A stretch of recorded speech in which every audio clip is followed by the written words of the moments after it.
gente, welcome to another episode of On the Block with Jen. Okay, I had to go out and come back in because StreamYard doesn't let me be great when I start, right? I'm glad to see you guys here. Tonight is loaded.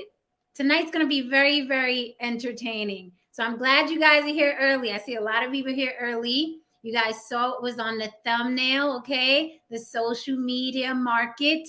The social media market. Is your relationship at risk, right? So welcome. I'm YouTube's bad girl and your favorite bad girl, Jen, from On the Block with Jen. You can reach me on all social media platforms: TikTok, Instagram, Facebook. TikTok, Instagram, Facebook. Instagram, TikTok, Facebook. If you want a collab with me, okay? Who doesn't want to collab with mama? On the Block with Jen at Gmail, or you can use it as a suggestion box if you have a topic for me. It is On the Block with Jen at Gmail. Okay, that's not a dating site. All right, that's not where you go into to ask me to marry you. That is where you drop your suggestions or inquiries about an interview or collaboration. On the Block with Jen at Gmail. If you want to see my reels and more of mama, go to On the Block with Jen on Instagram and TikTok. Okay, you got that?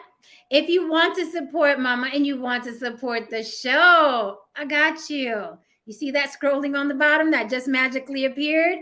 I am also On the Block with Jen Cash App, okay? On the Block with Jen Cash App. It's all On the Block with Jen on all social media platforms. I'm very easy to find. If Cash App isn't your thing, guess what's in the comment section below right, that little dollar sign. You hit that, you can throw me a couple dollars too and support the show that way because mama got to keep the church lights on.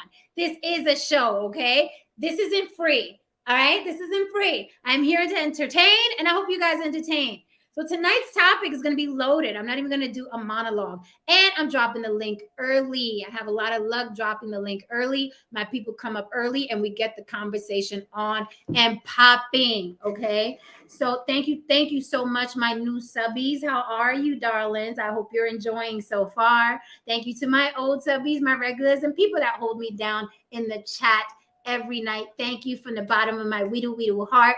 Don't forget, this Thursday is my birthday. This Thursday, December 29th, is my birthday. I will be celebrating it right here live with all of you. And it's also part talent show. So if you are a rapper, singer, actor, poet, you have a quirky talent, whatever it is you have, and you want us all to see it, come on up, come through, pull up for my birthday. I'll give you 2 minutes, okay? I'll put you on the big screen. I will give you 2 minutes for your performance, whatever it is, whatever your talent is. I don't care if you play guitar, if you yodel, if you play the spoons, if you rap, whatever it is, you beatbox, whatever it is you do. You can stand on your head, whatever it is you do. You want to come twerk, okay?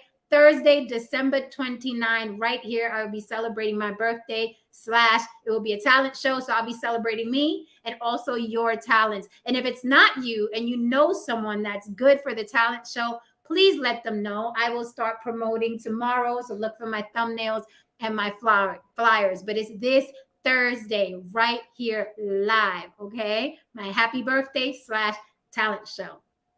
All right, guys. So glad to see you here. What's up, Necessary Evil? Yes, please listen to Necessary Evil if you are watching or lurking, whether you're loving or hating me. Hit that like for me, okay? Hit that like for me. Uncrook your fingers and hit that like for me, all right? Because it helps me. You know how YouTube works. All right, guys, let's get into this topic. Tonight's gonna be juicy, okay? Tonight's gonna be juicy. It's going to be a lot of information, all right? I invited some people to come through. We will enlighten tonight. We're going to teach some shit, and hopefully you guys can share because each one teach one on the block, okay? I don't know everything. I know what I know, and I know what I've experienced. So I love to hear from people that, have their own experiences. A lot of people have taught me stuff on the block, okay? And I hope I've taught other people stuff. And if we're not teaching or learning, at least we get little light bulbs over our head like, I never thought about that way. Let me try that. And that's enough, right? That's enough. That's all we can do is be who we are and hope that other people learn from it, dig it, or whatever, or entertained by it. That is why we're here. So are you not entertained? I am being here with you. All right, guys, so let's get to this topic. Yeah, if you're just coming in, let me show you really quickly what this topic is, because it is loaded. This topic is loaded. And I'm going to say something that I've been saying, but people haven't been listening to me. I've been saying it for like 10 years, and I bet you're listening to me now. Okay? Social meat market. Can you resist? We have a couple in the bed, and what are they doing? They're both on social media. That is what they're doing. They're both on social media. Like a lot of us have been in the bed with someone else, or at a movie theater, or at dinner, or in the living room, Netflix and chill. Now everybody's like this, right? Even though you have a whole human being next to you. Maybe your children in the room, maybe your mama, but it's more important to see how many people like that picture, right? That is where we all are. And here's the thing. The best thing to do is actually fucking admit it so you can control it. It's another thing humans do. They don't like to admit, right? They don't like, oh, I'm not addicted. I'm a social drinker. I only smoke when someone else pulls out a cigarette, right? But you know me, I'm very black and white, like my background. Do you smoke? Yes or fucking no. Well, I only smoke socially. I don't. Do you put a cigarette in your mouth? Ever? Then you're a smoker, right? Same thing with drinking. Same thing with whatever your choice of getting high is, right? You do it or you fucking don't. You do it or you don't, right? Vegans don't eat cheeseburgers. So a vegan can say, I don't fucking eat meat, right? So same thing with us. We're all fucking addicted to these fucking machines and these apps. And why are we addicted? Because it is programmed that way. They spend millions and billions of dollars to fuck with our heads, bring us in, pull us in, and keep us here. So you don't have to be ashamed of what the fuck is happening, because that is what is happening. But hopefully tonight, right, you'll have some tools to handle it better, because it's going to get juicy. Tonight it's going to get juicy, I promise you. Okay? So let's talk about this. I am of the opinion that when you meet someone, okay, especially for couples, marriages, or whatever, no shit, you have to talk about this. But I am of the opinion when you meet someone and you're going to take it to the next step, like, okay, I want to date you. You want to date me? I want to date you. You must, when you talk about how many children do you have or do you want, when you talk about finances, what do you do for a living? This is what I do. What do you bring to the table? What do you bring to the table, right? What's your religion? This is me. This is okay. What do you like on your steak, right? You have all those conversations. You talk about sex, love, rock and roll, children, religion. You talk about everything. You're not talking about how you're both going to handle social media in your relationship. And I've been saying that shit for years. And people scoff at it. People laugh. People like, social media is not important in relationships. It's stupid to talk about it. And then you end up fucked in the ass because your husband found his high school sweetheart on Facebook and she still looks good, right? And then you're fucked in the ass because your wife joined that Facebook group and those guys are personal trainers and they live around the way, right? You must incorporate social media into conversations about your relationship. You can avoid it. You can act like it doesn't matter, but it will creep up on your ass because you're probably addicted and your woman is probably addicted and vice versa. Okay? The first thing we do when we wake up in the morning is we reach for our phone. The last thing we do before we shut our eyes to go to sleep is we reach for our phone. Okay? That is what's happening to us. Now, albeit this is all new. The stats are still new. I did a couple, some research for you guys, how many online affairs are happening. They call it cyber affairs. It's a thing. There's a name for it. It's still new.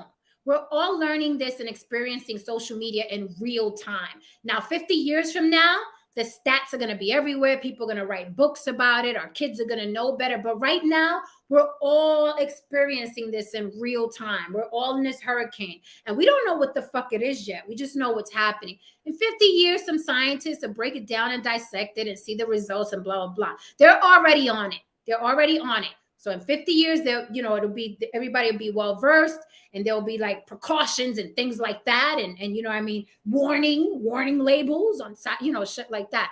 But you must have the conversation about how the two of you are going to handle social media. And you must set boundaries like in anything else. Stop thinking that Facebook and Instagram and TikTok and YouTube, stop thinking it's harmless. Okay? I have friends who have started affairs online with a couple clicks.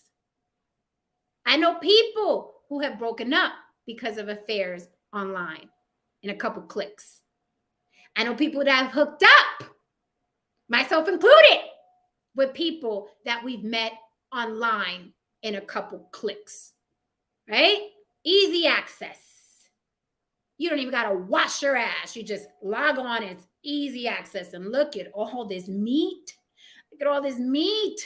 All the guys got their shirts off. And oh my God, is that the guy I went to high school with? Holy fuck, he looks good. Oh shit, damn. That girl I had that one night stand with back in fucking 2014 still look good. Her ass is still sitting. Right. My wife ain't here, and this ain't really cheating. I could just say, hey. That is how it begins. And then it results in actual affairs. Now, I can tell you stories. I'd have to change the names, of course, but these are real stories of things that happen to real people in my life because of Facebook, because of Instagram. Some of you are sliding in some DMs that you shouldn't be in. Some people are sliding into your DMs and they shouldn't be there. Okay. Some of you have looked up your old flames. Don't lie. This is a safe space. You've looked up that old boyfriend, that old girlfriend, that one night stand, that guy you used to work with that you made out with at the Christmas party. You've looked them up.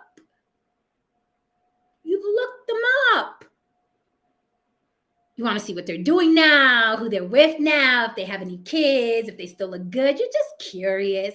It's just innocent curiosity. What's it gonna hurt? I'm married. I'm in a relationship. What's a little peek at that account gonna hurt? Right? So cheating has overwhelmingly increased with the explosion of social media. And I'm going to go over why, okay? Because I wanted to come to you with this with real information, not just my opinions. I'll insert those later. But I want to come to you with real information of what it is you're going through in real time. And if you don't take note, and if you don't pay attention, you may ruin your family. You may ruin relationships. You may ruin friendships, okay? So let's take a look at what is cyber infidelity, right? Sounds quirky. Is that something white people do? What's cyber infidelity? I don't know cyber, right? Cyber infidelity, I did some research, is basically an emotional affair that develops into a sexual relationship sometimes, or just an emotional one because this person is easy access online, right? And why is it so easy online? Accessibility, affordability. Okay? Accessibility, affordability. You don't have to pay shit to kiki with another woman across the United States. You don't have to book a flight. You don't have to wash your ass. You don't even got to get a shape up. You could just pull your hat down low and you and her could kick it online. Accessibility. Affordability. You don't have to meet up with this woman. You don't have to meet up with this man. You don't got to put gas in your tank. All you got to do is throw on the push-up bra and FaceTime, right? Now, Instagram and Facebook, as you know, have video calling. They have video calling. So you don't even have to leave a trail on your phone, right? Isn't that convenient and so nice of those people that put those social media apps together for us? Aren't they nice? aren't they nice giving us that video calling? Right? Accessibility, affordability. That is why cyber affairs are on the rise. With that said, another reason they're on the rise is because people don't think it's real cheating. Hey, there was no penetration. I just spilled my guts to this woman because, my fucking wife won't listen to me. Hey, it's not really cheating. Like, all right, like I flirted with this guy in his DMs. Like I flirted with him, but it's not like I'm gonna fucking meet him. It's no fucking big deal. I'm not gonna fucking meet him. I'm not gonna fucking jump on a flight and go to Miami and meet him. It's not really cheating. Right? Yo, what you talking about? I like everybody's pictures. I put a heart on everybody's pictures. Why are you mad about that? You insecure? Are you insecure? Because I click like on her picture. You insecure? If you were secure, it wouldn't bother you. You must be insecure. Right? We've heard these conversations and we've had these fucking conversations. Have we not? So are we going to sit up here and lie? I told you there's a safe space. We're going to talk about it tonight. We're going to talk about it esta noche. We have to incorporate social media discussions and boundaries in our relationships. If you do not, it's a mistake. Do not think that your relationship, because that's another thing people say, well, if your relationship was strong to begin with, Facebook wouldn't be a problem. Except human beings have never been that badass, have never been that thorough, have never had that much conviction. That's why you guys love religion so much. So you could be complete and utter fuck-ups and be forgiven. Now, all of a sudden, with social media, with something that's so fucking tempting, now you're made of steel. All of a sudden. Before social media, oh God, we're not perfect. Shit happens. Oh, Jesus, forgive me. God could only forget. Now, all of a sudden, with social media, with tits, ass, and dick in your face every single day, now you're the strong people. I won't be tempted. I'm not going to look up that ex. You're a fucking liar. You're liars. Social media has given people the opportunity to reinvent themselves. Okay? They don't have to be that boring husband who's been married 15 years. They don't have to be that boring wife, right? Who's a little chubbier now, not as sexy. Right? Individuals can reinvent themselves online now and open themselves up to a brand new audience that doesn't know a fuck about them. So social media is very, very, very much of a lure. It's intriguing, right? It's enchanting. I could go on there and just take a picture from here to here and be whoever I want to be. And no matter what I look like, people are going to click like and give me hearts and say, you look so beautiful today, girl. Oh, I love that outfit. Don't matter if your gut's hanging over it. Doesn't matter if it's an ill fit. There will be people online that tell you how hot you look. And doesn't it sound like they're appreciating you? Right? Your husband seen your ass for 20 years. What the fuck he care about telling you you're beautiful? Plus, you're a little chubby now. But if you post a picture online, that guy you knew from high school or that girl that you used to work with, they're going to tell you how good you look because we're on autopilot on social media. We just click like on shit. It's like, I don't really think that's cute, but fuck it. I know this girl. Click, like, heart. That is what happens to us on social media, right? We see all different age ranges on social media. We've never seen anything like this. This shit is a fucking phenomenon. We've never seen anything like this. And the more people say it doesn't matter or it's not important, the worse it gets. Do you notice? Do you notice the trajectory? First, it was like, oh, a place for friends. Yay, friends, my old friends. Oh, I'm meeting new friends. Oh, I got 5,000 people following me. And then it went to, oh, I don't really care. I'm just here, to keep up with my family in Florida and California because I live in New York. So they live out there. So that way we could post each other's pictures and we could post the wedding and the graduations and we could all see each other. Remember when it was just that? And then it became, well, I'm just here for business. I'm just here for business. I'm just here for business. I'm just here for business. Okay. It's all business for me. It's all business for me. That's why I'm here. And then the hearts and the likes and the video calling started, right? The little emoticons, right? But even if you're here, I'm just here for my friends. I'm just here for my friends. Okay. This isn't even important to me. I don't even check my Facebook that much. Right? I'm just here for my business. I ain't checking for nobody. Not me. Right? Doesn't matter what you're on social media for. Doesn't matter what you're on Instagram or Facebook for. It doesn't fucking matter. You know why? Because you could be lonely in your marriage and scroll, and I'm going to pop up on your timeline.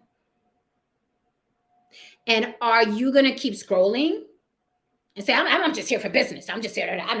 No, here I am. Right? On your timeline. You're just going to keep scrolling because you're here for business and you're just here to keep in contact with grandma in Florida. You're just going to keep scrolling, right?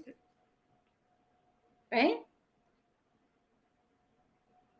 And there are millions of me on social media. And the men on social media, everybody and their fucking grandfather is a personal trainer now. Do you notice that? Everybody's a personal trainer. I don't think I've seen this many 6-packs in my life unless I was going to buy beer back in the day. Fucking 6-packs everywhere. Everybody's looking good. Everybody's fit. Everybody's shiny. They're using filters, right? It's nothing but gods and goddesses online. But you're talking about, well, I'm only here for business. I don't even know none of that. Right?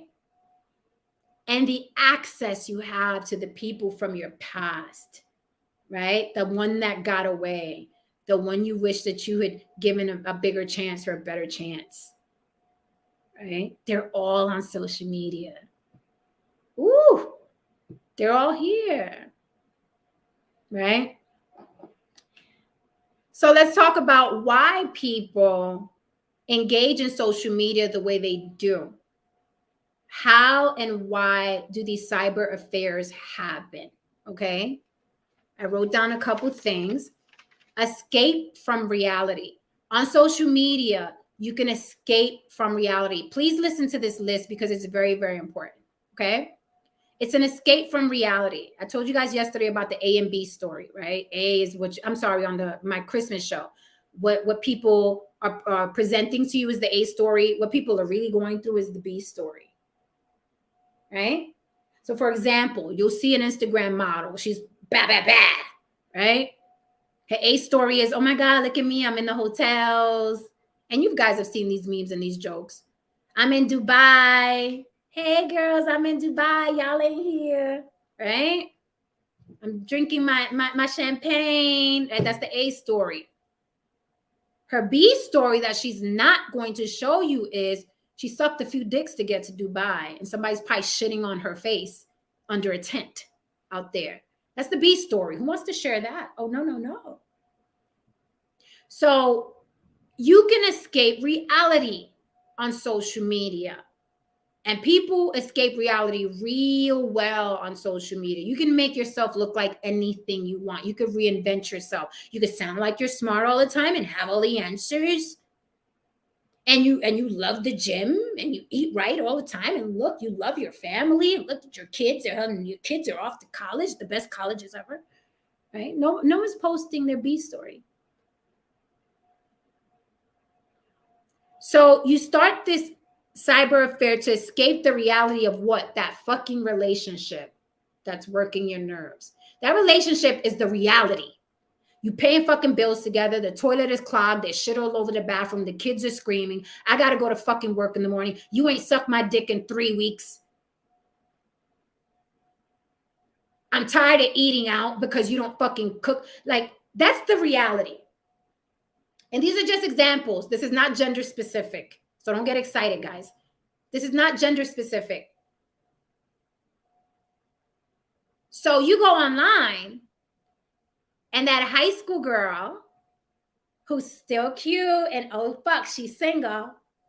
Look at all those gym selfies she posed. Ooh, she looks good.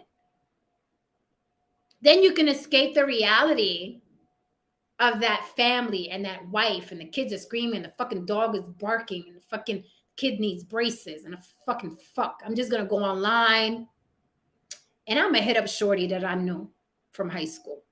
She looked like she got it going on. She ain't got no fucking issues. She looked good. Ain't no screaming children in her fucking pictures. Ain't no dogs barking in her videos. Everything is perfect. She got the silver bed, the headboard with the fluffy pillows. I'm gonna go talk to shorty. I'm gonna just say what's up. Escape from reality. Enjoying a fantasy. Enjoying a fantasy. Right? The fantasy of no problems, no stress. This woman doesn't know you. And again, I'm just using man and woman, not gender specific. Women do this as well. Okay? They escape the reality of their lives and their kids and their situations. They hit up that guy. Right? And to enjoy a fantasy.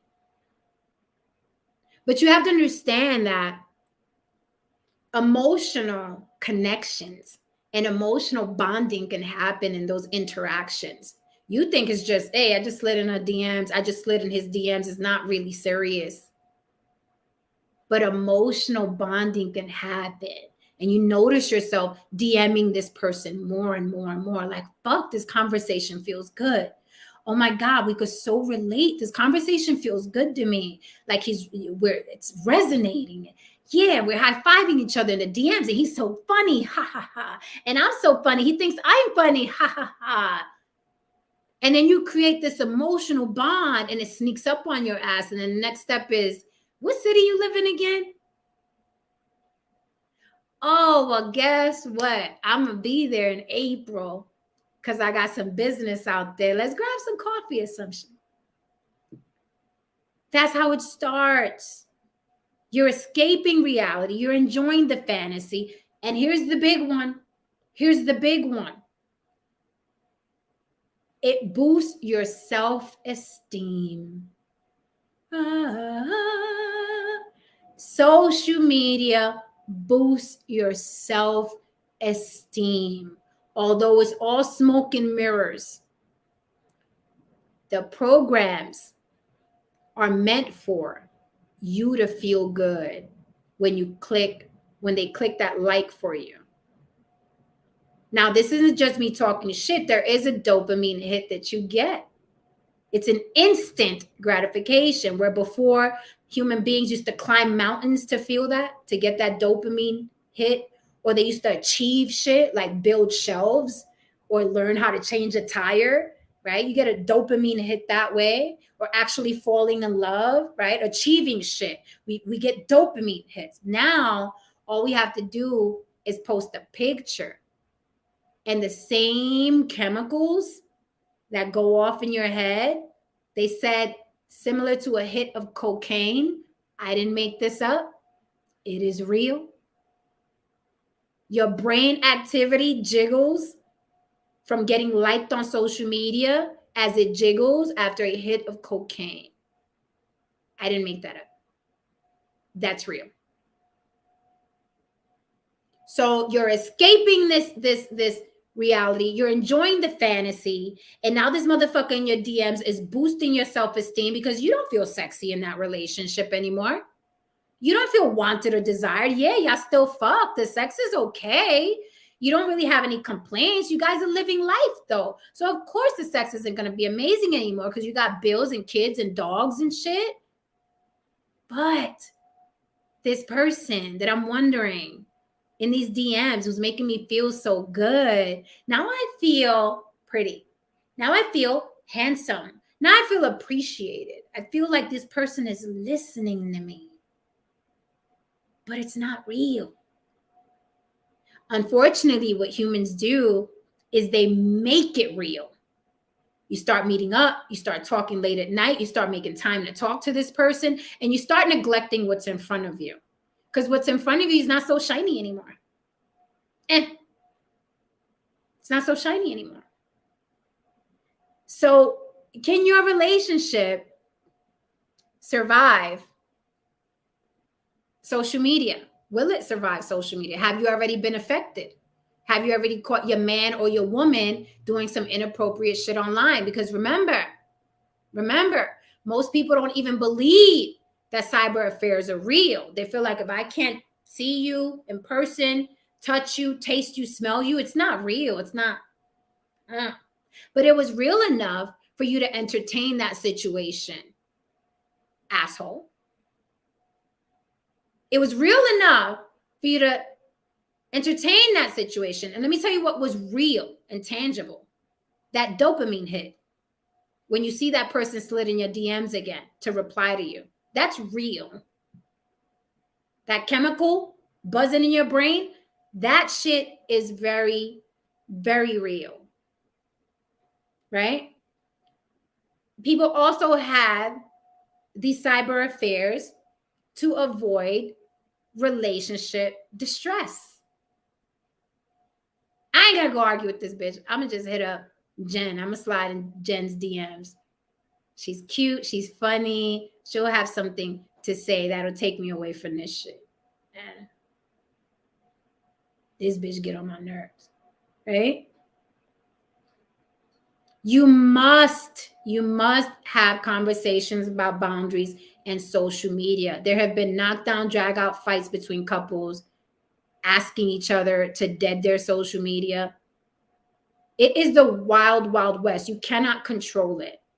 I've heard that said a lot. I can't control who slides in my DMs. Wait a minute. I can't control that. Social media is designed so you can't control any of it. Any of it. Remember back in the day, MySpace, people leave you comments and you had to approve those comments.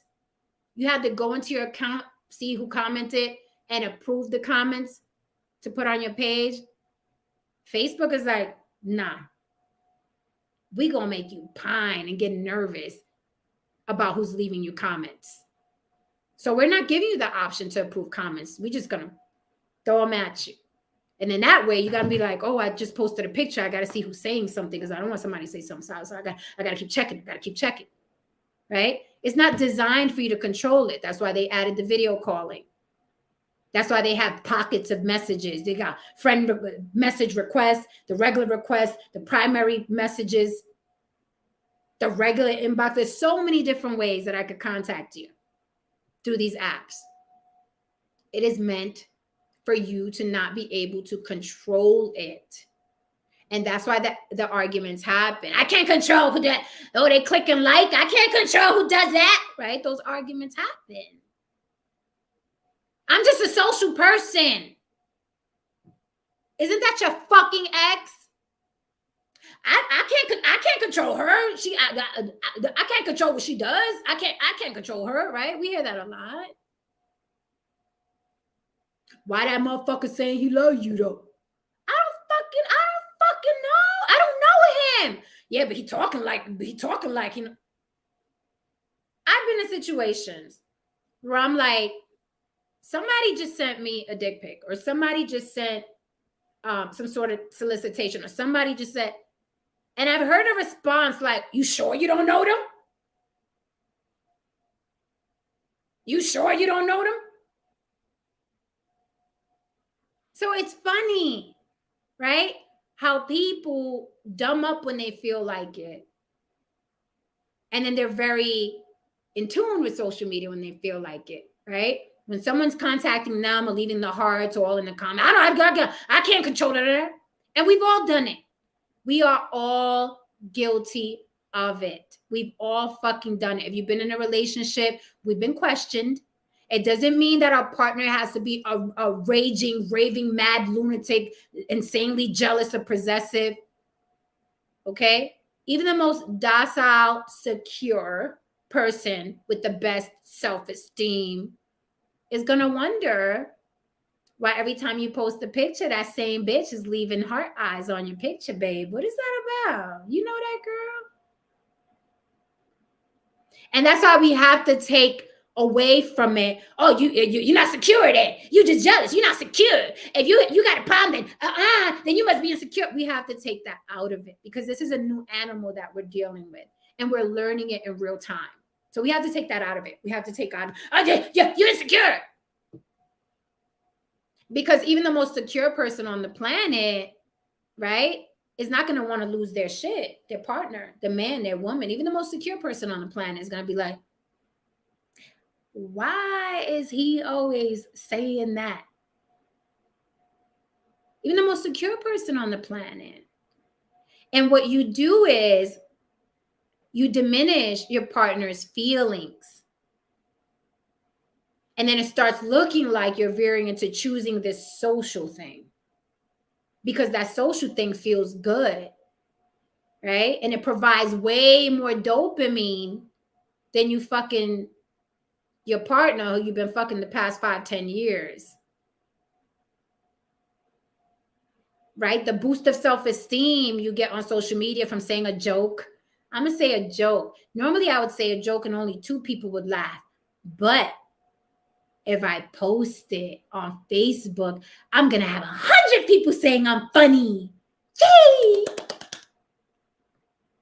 So you have to understand that saying that same joke to your partner who you've been with 5-10 years, that shit ain't going to hit like 50 bitches hitting you with the laugh emoji.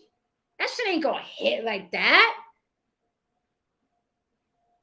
And there's no way your partner can compete. I don't care how beautiful your partner is. I don't care how handsome your husband is. There's no way, if you are fully enveloped in social media, there's no way that your partner can compete. And you're putting a burden on your partner that is unrealistic. It is unrealistic to expect one human being who knows the ins and outs of you, the good, the bad, and the ugly. It is unrealistic to put on them that they have to give you that dopamine hit and they have to make you feel good. The way 100 bitches who will never know you and never wash your dirty underwear, okay, can make you feel after you drop a joke and they're all hitting that laugh emoji. It's a fucking burden. Your man who's been through hell and back with you maybe doesn't have the time to pick the kids up from practice, to make love to you, to make the money, keep the house intact, and go get a 6-pack like the trainers that you're all following. Right? But you're going to be looking at them trainers like, damn, fucking look good. And I got to fucking sleep under this guy with the gut. But maybe that trainer doesn't have the same situation that your husband has. And he has all fucking day to be in the fucking gym. And he's monetized on Instagram. So he has to keep posting and he has to keep that body. And he has to sell those supplements. And here you are wishing your husband had a 6-pack. And you have access to the trainer at your fingertips. So it's an unrealistic burden that we put on our partners. Can your relationship survive social media? Are you in denial that social media will fuck your shit up? Are you in denial? Have you suffered already because of social media? Is not that serious. Have you suffered already? I'm going to drop the link and I'm going to keep telling you the stories, and I will pause my stories if I get somebody to come up. I do have a personal story to share, and I'm sure that's why you're all here. If you was on my stream yesterday, I wanted to share a personal experience that I had. And I invited the person that I had the personal experience with. And I am hoping He's either in the chat or waiting to come up. I did drop the link. So if you can hear me, darling, come on up. So I'm going to give you my personal story. Let me make sure nobody's texting me. I'll give you my personal story and I'll kick it with you a little bit.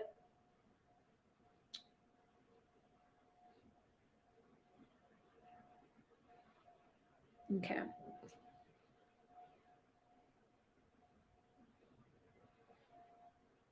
The one that got away. Okay. All right, guys. So I dropped the link. I'm sorry. I was looking at my text messages.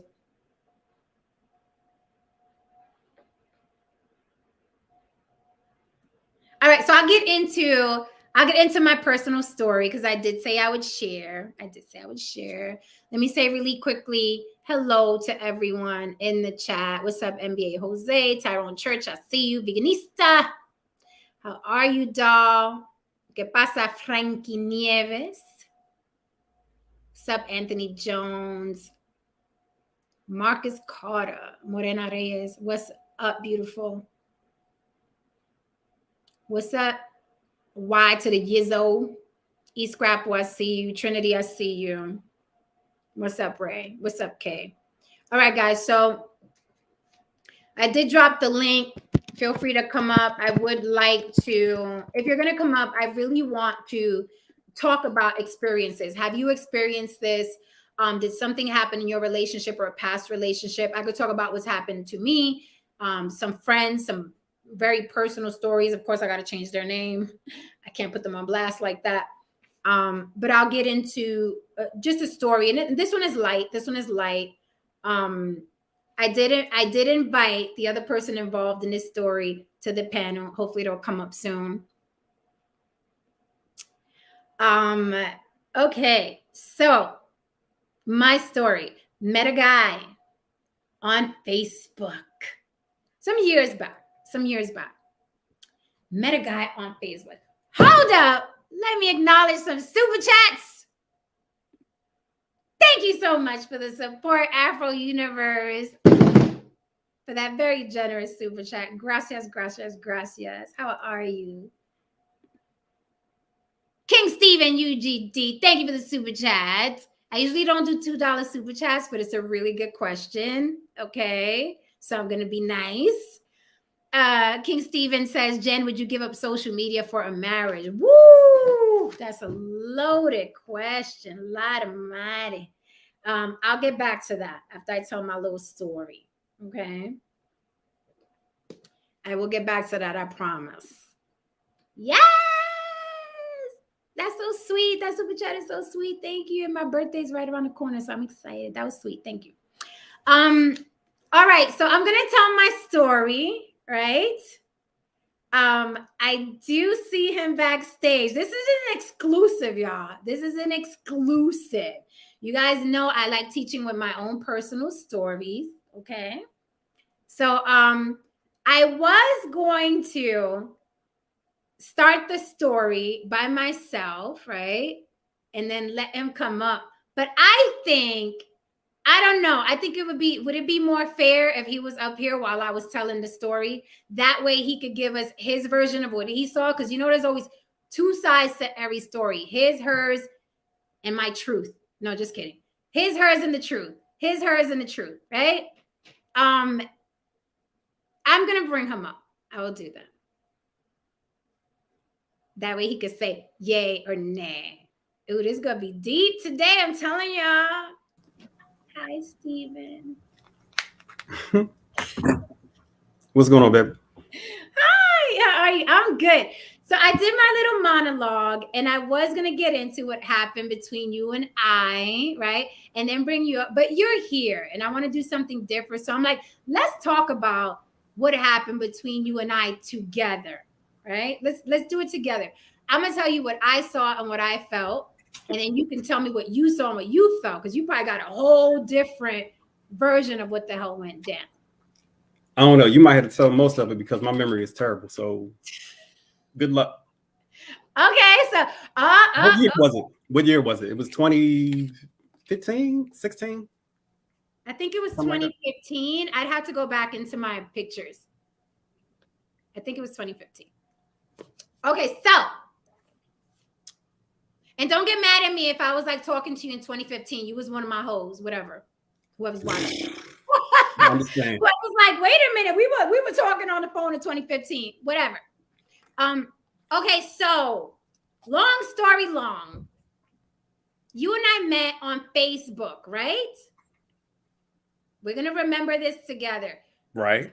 Steven is extremely funny and personable. I like men that can make me laugh. Of course, I went into the gallery to see what his booty looked like. I confess, I did what we all do. Scroll the pictures, see, make sure he's not a maniac, because people tell on themselves a lot on social media. You can tell a lot. I know people like, this ain't my real life. No, we put a lot of our real life on social media. We say what we think about religion, politics, children, animals, you know what I mean, celebrities. You can tell a lot. You can see how people dress up. You can see what they like to frequent, what they like to eat. You know what I mean? You can tell a lot. So I did the scroll, I did the investigation, my little magnifying glass, and I was like, he could get it. Okay. Well, so we were talking and talking and talking. And then I remember you was like, oh, remember what I was telling you guys before? Guys, remember I told you how it starts? Oh, I'm going to be in your city. Was it like that? Or did you purposely come to see me? I don't remember. I don't know. I felt like I came to see you. I mean, what did you tell yesterday? I guess. What did you say yesterday? Because that you did come to New York City and we hung out. But you are right. You came specifically to see me, because looking back now, you didn't have any work. Like you weren't like, oh, I'm gonna be in town because I got some work to do. Right. So for anybody that wants to, like, you know, travel around and go see somebody, have a backup plan. So I don't know what part of the story Jen told yesterday, but I think you might have forgot that I came up there one time before that and we were supposed to hook up. Did you mention that? I didn't, but I don't remember that. Wait, and you said you were busy or you got busy or something like that. So you kind of like ghosted me a little bit that trip. You don't remember that? Oh, fuck. I don't remember that. I ghosted you the first time? You did. But I had a backup plan because my homeboy lives out in Long Island, one of my military buddies. So I went out and saw him. So have a backup plan. See, I love that, because that's a gem, and that's another. Listen, that's another factor when people plan to hook up on social media. Have a backup plan, because you never know if you just one of the hoes in the phone, and then the more important hoe calls that night, and then you got to ghost somebody. Now, I'm not saying that's what happened with me. Nah, that's what happened. That was plan B. It's all right. I ain't cried too much. I got over it. Yeah, I ain't let you see me cry though. Wow, but see, I don't even remember that. I have to think back to 2015. What the hell was I doing? But again, our memory, we're older now, so our memories aren't going to be. Okay, so I didn't know that. My bad. Okay, I didn't know that. All right. So then you finally was like, okay, I'm going to come back up there, obviously. And I was like, cool. I'm with Stupidly. Like, yeah, I'm going to come back up there. Mm-hmm. Hey, who wouldn't come back? Okay, so you came back. You stayed in a hotel in Manhattan. Yeah. Was it Manhattan? I don't know. I stayed in the Airbnb. Was it an Airbnb? No, it wasn't an Airbnb. It was a hotel. Yeah, it was a hotel. Yeah. It was a hotel. I do remember that. Okay, so you came out, stayed in a hotel. So we're gonna be schooling people. Fellas, the way Steven said, have a backup plan. There's another thing that you do. Have your own place to stay. Your own place to stay, your own money. Don't be one of these chicks getting stuck out there with like, I ain't got no way back home. Like, none of that. Right. Do not take that risk. If you get flued out, you should get a place. Like, they should get you a place separate from them, because you don't know, they might be crazy. So yes, this is so important. So, you know, that was another thing that I found attractive about Steven, other than the other stuff, that he was like, he took initiative. He was like, I'm coming out there. Here's where I'm going to stay. This is what's going down. And I was like, okay, cool. which took the pressure off of me, right? All I had to do was show up and be cute, right? You'd be surprised how many guys are like, oh, I'm gonna be in your town, can I stay with you? It's like complete red flag, complete turn off, complete turn off. And I've had guys say, hey, I'm gonna be in your town, and guys that I wasn't even feeling all the way. So I was like, oh, now you really shot yourself in the foot. Now I'm feeling you even less. So guys, have a plan. If you're going to go out and just to another city to visit a man or a woman, have your own fucking backup plan. And don't ask nobody, can you stay with them, unless y'all in this full-blown affair that's been going on for a long time. If it's new, okay. So you came to New York. We met in person. Was it not like love at first in-person sight? I mean, yeah, it was like almost instant. Like, you know, sometimes you had that connection, but I think I don't know, I feel like we were talking for a while, just generally talking about just whatever, like inboxes, online, and everything else. So we developed like a rapport. So it's not like I was coming to meet a complete stranger, you know. So Okay. yeah, I was a little bit smitten coming up. Probably explains why I came back twice after you stood me up. I'm glad you came back. So I see some people backstage. I'm gonna bring y'all up in a minute. I just want to get past this story, and then I'll bring y'all up, and we could kick it about your experiences. I promise. I just want to get past this story really, really quickly. Somebody said I ain't flying out nowhere. Look, it wasn't that far from, well, New York to DC. New York to DC. New York, you was in DC. That wasn't that far. Yeah. Okay, so the chemistry online was great, right? We already were obviously attracted to each other online, but we didn't know what, but you don't get like the full experience with somebody. You still kind of like a little apprehensive because he's like, I don't know what this person's gonna look like in person. I don't know what they're gonna smell like. I don't know what they're gonna talk like. I don't know how, you know, I don't know how they're gonna feel. I don't know what their height is gonna be next to mine. You just don't know till you see the person in person. So we saw each other in person. It was fireworks. I'll speak for me. It was fireworks from jump. Okay. It is still, no cap, the best date I've ever had my entire life. The experience, the chemistry. And it went for what, 3 days? 3 days straight, was it? It was a weekend. I can't remember. Was it 3 days? Okay. Might have been 2 days. It was a weekend. It was a Yeah. weekend. You know, the chemistry was there, and we got a lot done in a weekend. I feel like we went bar hopping. We went to Coney Island, right? We went to Times Square. We went to Times Square. We took pictures on it. It was amazing. Like, I felt like I knew you forever. Hold up, did you post the pictures? I didn't. Don't tell me you have one, because I'm gonna beat you up. I don't have them, but I can send them to you. Okay. No, I have them. I have them. I should have, right? Oh, this would have been so good. The show and tell would have been awesome. The fucking sorry guys, I don't have the pictures, but maybe I'll cut this up later and I'll throw the pictures up. That's another thing. We took a lot of pictures. We took a lot of pictures on Coney Island or whatever. It was like, strangely, the first time I felt like I was with a boyfriend, even though I just met you. So that's why the experience was different. Because usually when I start dating somebody, it feels like, okay, I'm just starting to date this person. But with you, it was automatic. Like, this is my boyfriend. Like, it was automatic. It was like, this is my boyfriend, and we're in Coney Island, and we're on the rides, and we're on it was automatic. So that was different from my other experiences where it's like, okay, I'm getting to know somebody. Let's see what happens. But with you, it was instant. I was like, this is my boyfriend. I'm gonna keep him. He's mine. He's mine. I licked it. He's mine. And we'll get into that. We'll get into the licking. Hey, yo. So, okay. So you mentioned that. Okay. You know, I'm gonna pull out the Band-Aid. Can't lie about that. Okay, so it was everything was perfect. Like, in my opinion, again, I'll speak for me. It was perfect. Like, I had no complaints. Okay. It was cuddly. We took pictures like we'd been together for years. Wait. Hold up. Pause for a second. Somebody keeps saying, does anyone know if this is the same guy in the white tights? It is not. It is not. They're talking about yesterday. You guys are on yesterday's stream. Stay up to date. Talking about yesterday. So I should have tuned in yesterday. No, yesterday was good too.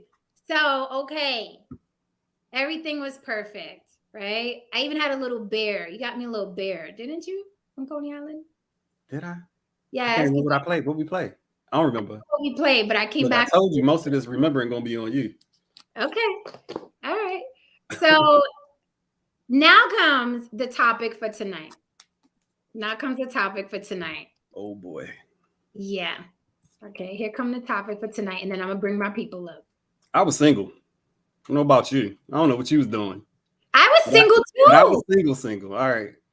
Okay, All I right. was single. You were single. We were single. Like I was like, okay, I may Okay. marry this guy. Okay, if not marriage, I may get engaged. Right. I So may all of that sneaking around and side pieces and cheating on it, none of that applied.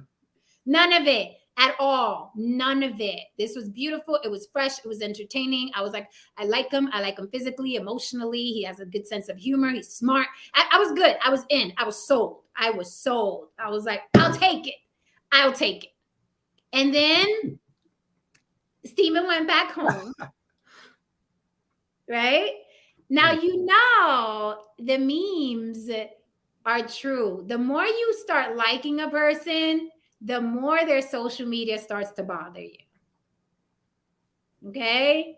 Like, you know, if we see a guy, we're not even into him or we don't care. It's like all the flirting and joking he's doing with other women doesn't matter. It's all funny. Ha ha ha, kiki. Ha ha ha. And it's the same way I felt about Steven. Like prior to us seeing each other in person, I'd see him, you know what I mean, play online, you know what I mean, play with his friends. He has a huge female following.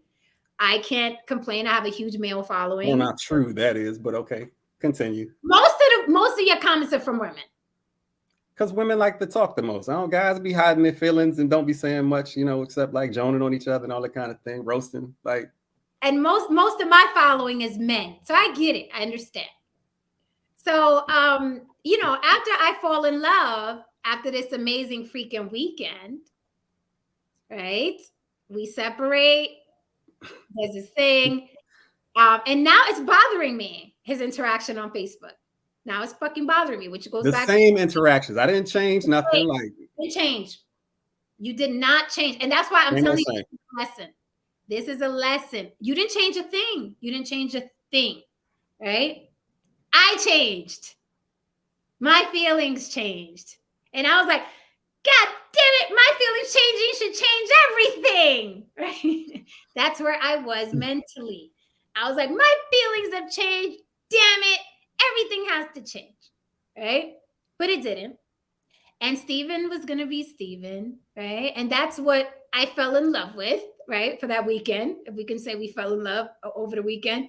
That's what I fell in love with. Steven. He's personable and funny and charming. And I was like, you know, but I wanted it for me. I was like, fuck these hoes. What the, you know? And it was one, I don't remember everything clearly, but there was one fucking comment. There was one comment on one of your posts, and I was like, ooh, no. And it was about some fucking panties. You and some girl were joking about some panties. And it was a joke, but I was like, no, that's an intimate joke. You joking about some fucking panties. And I was just like, the blood went shh. see, I vaguely remember that, but I don't remember the joke either. So it must not have been that important. It wasn't important. It was like just how you joke around with your friends on a regular. It's the way you do now. It's the way you do now. So it wasn't important, but it was important to me. It was important to me. Like I was like, oh, you're not going to be joking about, you know, some bitch's panties, right? And I want to. Like, no, no. Now I don't know how we parted ways. You don't know how we parted ways? Was it an argument? I hope it was an argument. Oh, it was pretty much a one-sided argument. It was just me nodding my head and you cussing me out. Like that was pretty much the argument. Because what I don't do is like I'm not gonna say I don't go back and forth with a woman, but I'm not like disrespectful. So even if a woman starts to cuss me out, you know, fuck you, fuck that, fuck everything you own, fuck your mother and your house and your horse you rode it, like I just be like, okay, I'm sorry you feel that way. I understand. Have a nice day. I'll talk to you later or I won't. And that probably pisses them off a little bit more because I'm kind of nonchalant. Yeah. And it just got worse and worse. So if you ain't never been cussed out by a Puerto Rican, you ain't really lived until you got cussed out by a Puerto Rican. So get cussed out by a Puerto Rican and get slapped a couple of times. Like, I never slapped you though. no, I ain't say you slapped me. You could have. I might have let you. If we were in person, I probably would have tried to choke you out because you are very nonchalant. And just for the record, salute to all the men that don't get emotional to the point where they choking back or hitting back or whatever. Salute to you guys because it's not necessary. A woman can't really hurt you unless she's like Serena Williams and swinging at you. I mean, you know, it's not right. We just got to get our shit off and get our shit out. Doesn't mean you should take abuse. I'm just saying salute to the guys that are like, whatever, man. I'll call you later when you calm down. Scrapple said, give her the smoke, bro. Nah, man. Like, it's not even worth it. It's not worth the blood pressure, the stress, or anything else. Just it's best to just move on. Pretend it didn't happen. Duck and cover. So Don Levon said, you say you don't remember much, but just all the bad stuff. That's not, you remember the good stuff too. No, I remember the dates. I remember Coney Island. I remember traversing the city and the smell of New York and the rats and the dirty water. I remember all of that stuff. But and we got really on the Segway. Well, I got on the Segway and you saved my life. I was on the Segway. There's pictures of that too. You should have whatever you did yesterday, you should have just run like a slideshow. Or you do like a PowerPoint or something. I know it would have been so cool. And I could probably still pull up pictures as we go on. But okay, so then I blew up. I gave you all of Puerto Rican, New York. Fuck them bitches and fucking and you're not gonna let that fuck the fuck. And then we broke up. We ain't talked for a while too. So what was that? Talk for a while. It was like a year or two, maybe. A couple years. Did you hear that, mi gente? So yeah. Cussed him out. He kept his cool. I was livid. I was waiting for the like, I'm leaving. Don't try to stop me. I was waiting. See, I'm a Taurus, so I'm kind of stubborn. So probably fumbled the bag. Okay. Yeah. So I was like, he's not gonna, and then time went on. We didn't speak for a couple years. And I was like, you know what? Here's the thing. After I calmed down, I'm like, is he a malicious person? Is he disrespectful? Right? He's not malicious. He's not disrespectful. And this is in general. When I look at friendships and relationships and I'm mad at somebody, I'm like, are they disrespectful? Were they a loyal person? Are they malicious? No. And you didn't have any of that. You didn't fall under any of that. And I remember that you was a former drug dealer, so I ain't want no smoke. Wait a minute. Yeah. Wait a minute. Time to sign off. Wait a minute. I ain't want no parts of that. Pull a switchblade out your bra. That was I cannot confirm nor deny. I'm saving that for my book. So, and I was very fond of Stephen, very, very fond of him. I was just hurt. Like, you picking social media, a bunch of bitches that wouldn't even like be there for you. I was in my feelings. I was in my fucking emotions. Didn't know. I so was into you, and I got emotional about it. And I was like, fight for me. The fuck? That's one of the things, like, it was just jokes. I feel like you was like, I don't know, it's like women like to do these kind of like tests sometimes. Like you said, like, I'm walking out the door, you gonna stop me?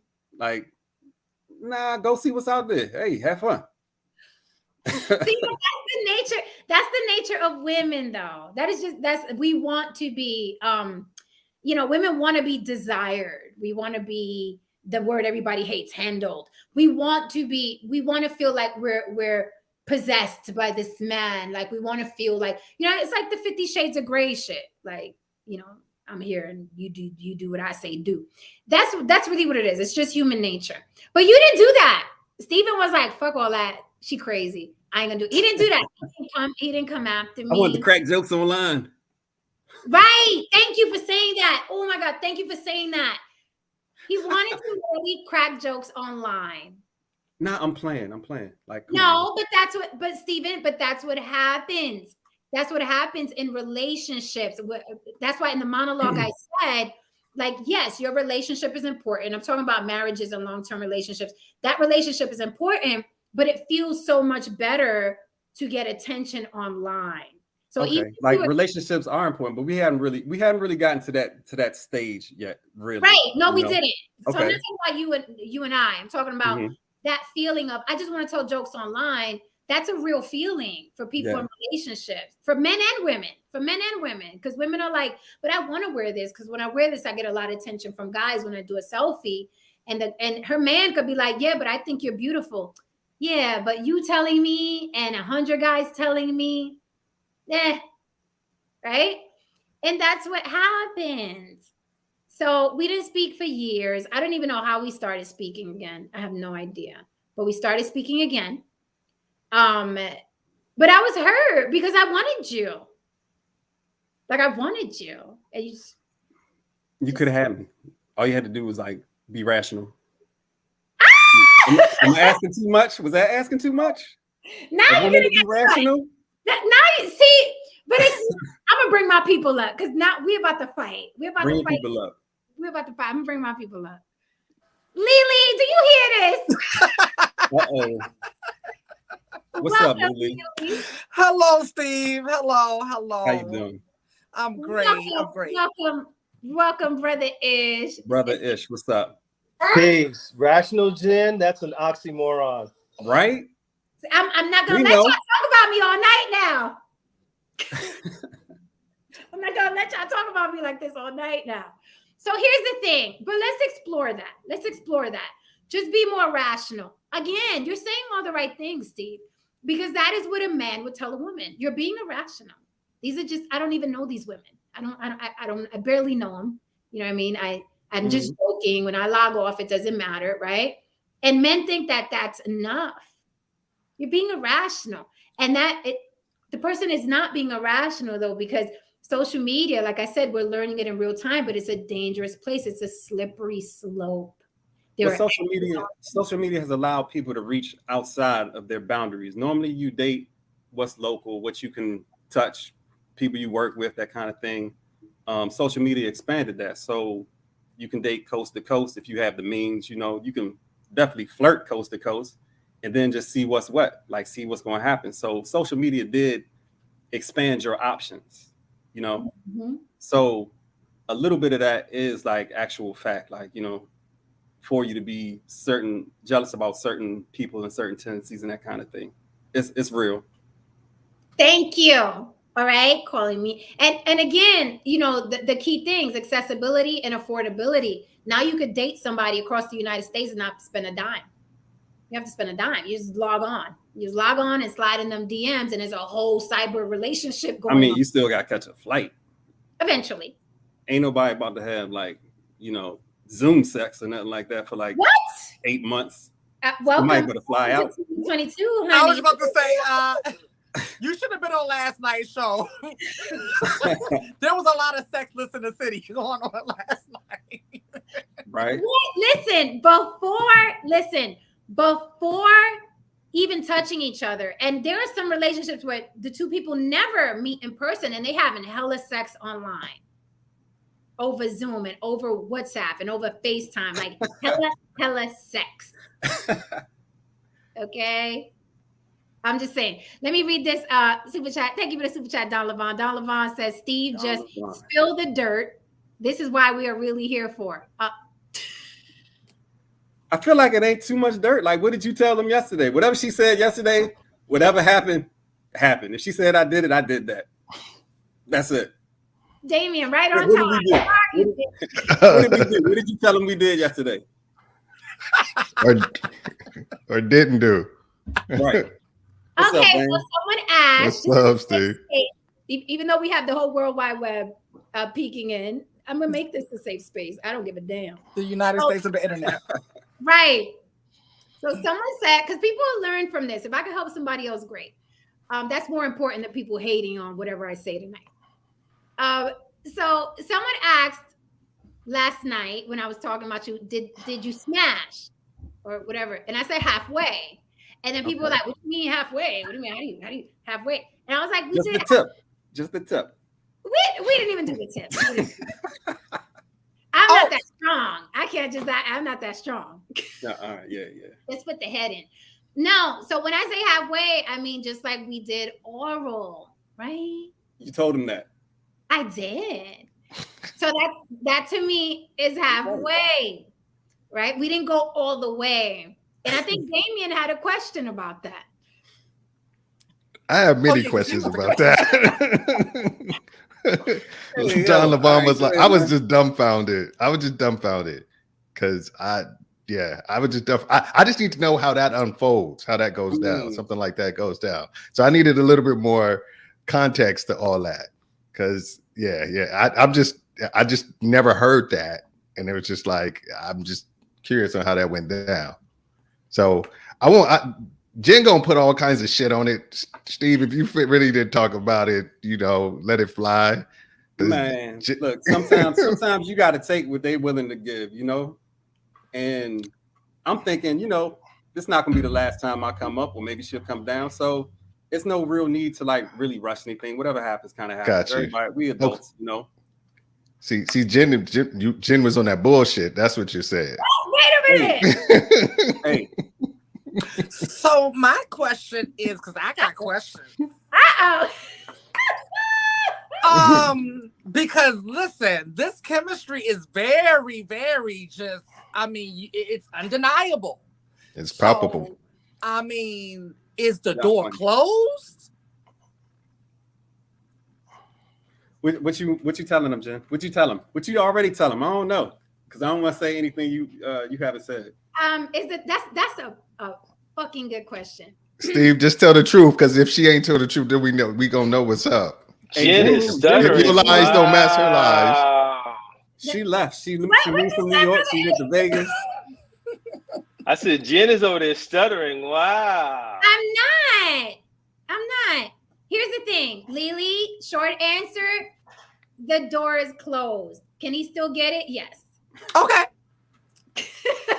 Expound. Okay. So the door closed, but the window wide open. So the door is closed relationship wise. Like when I met Steve, I was like, this can be my man. Like I like everything about him to be my boyfriend, my man, and let's see how far we can take it. The door is closed for relationship because Steve is a certain way.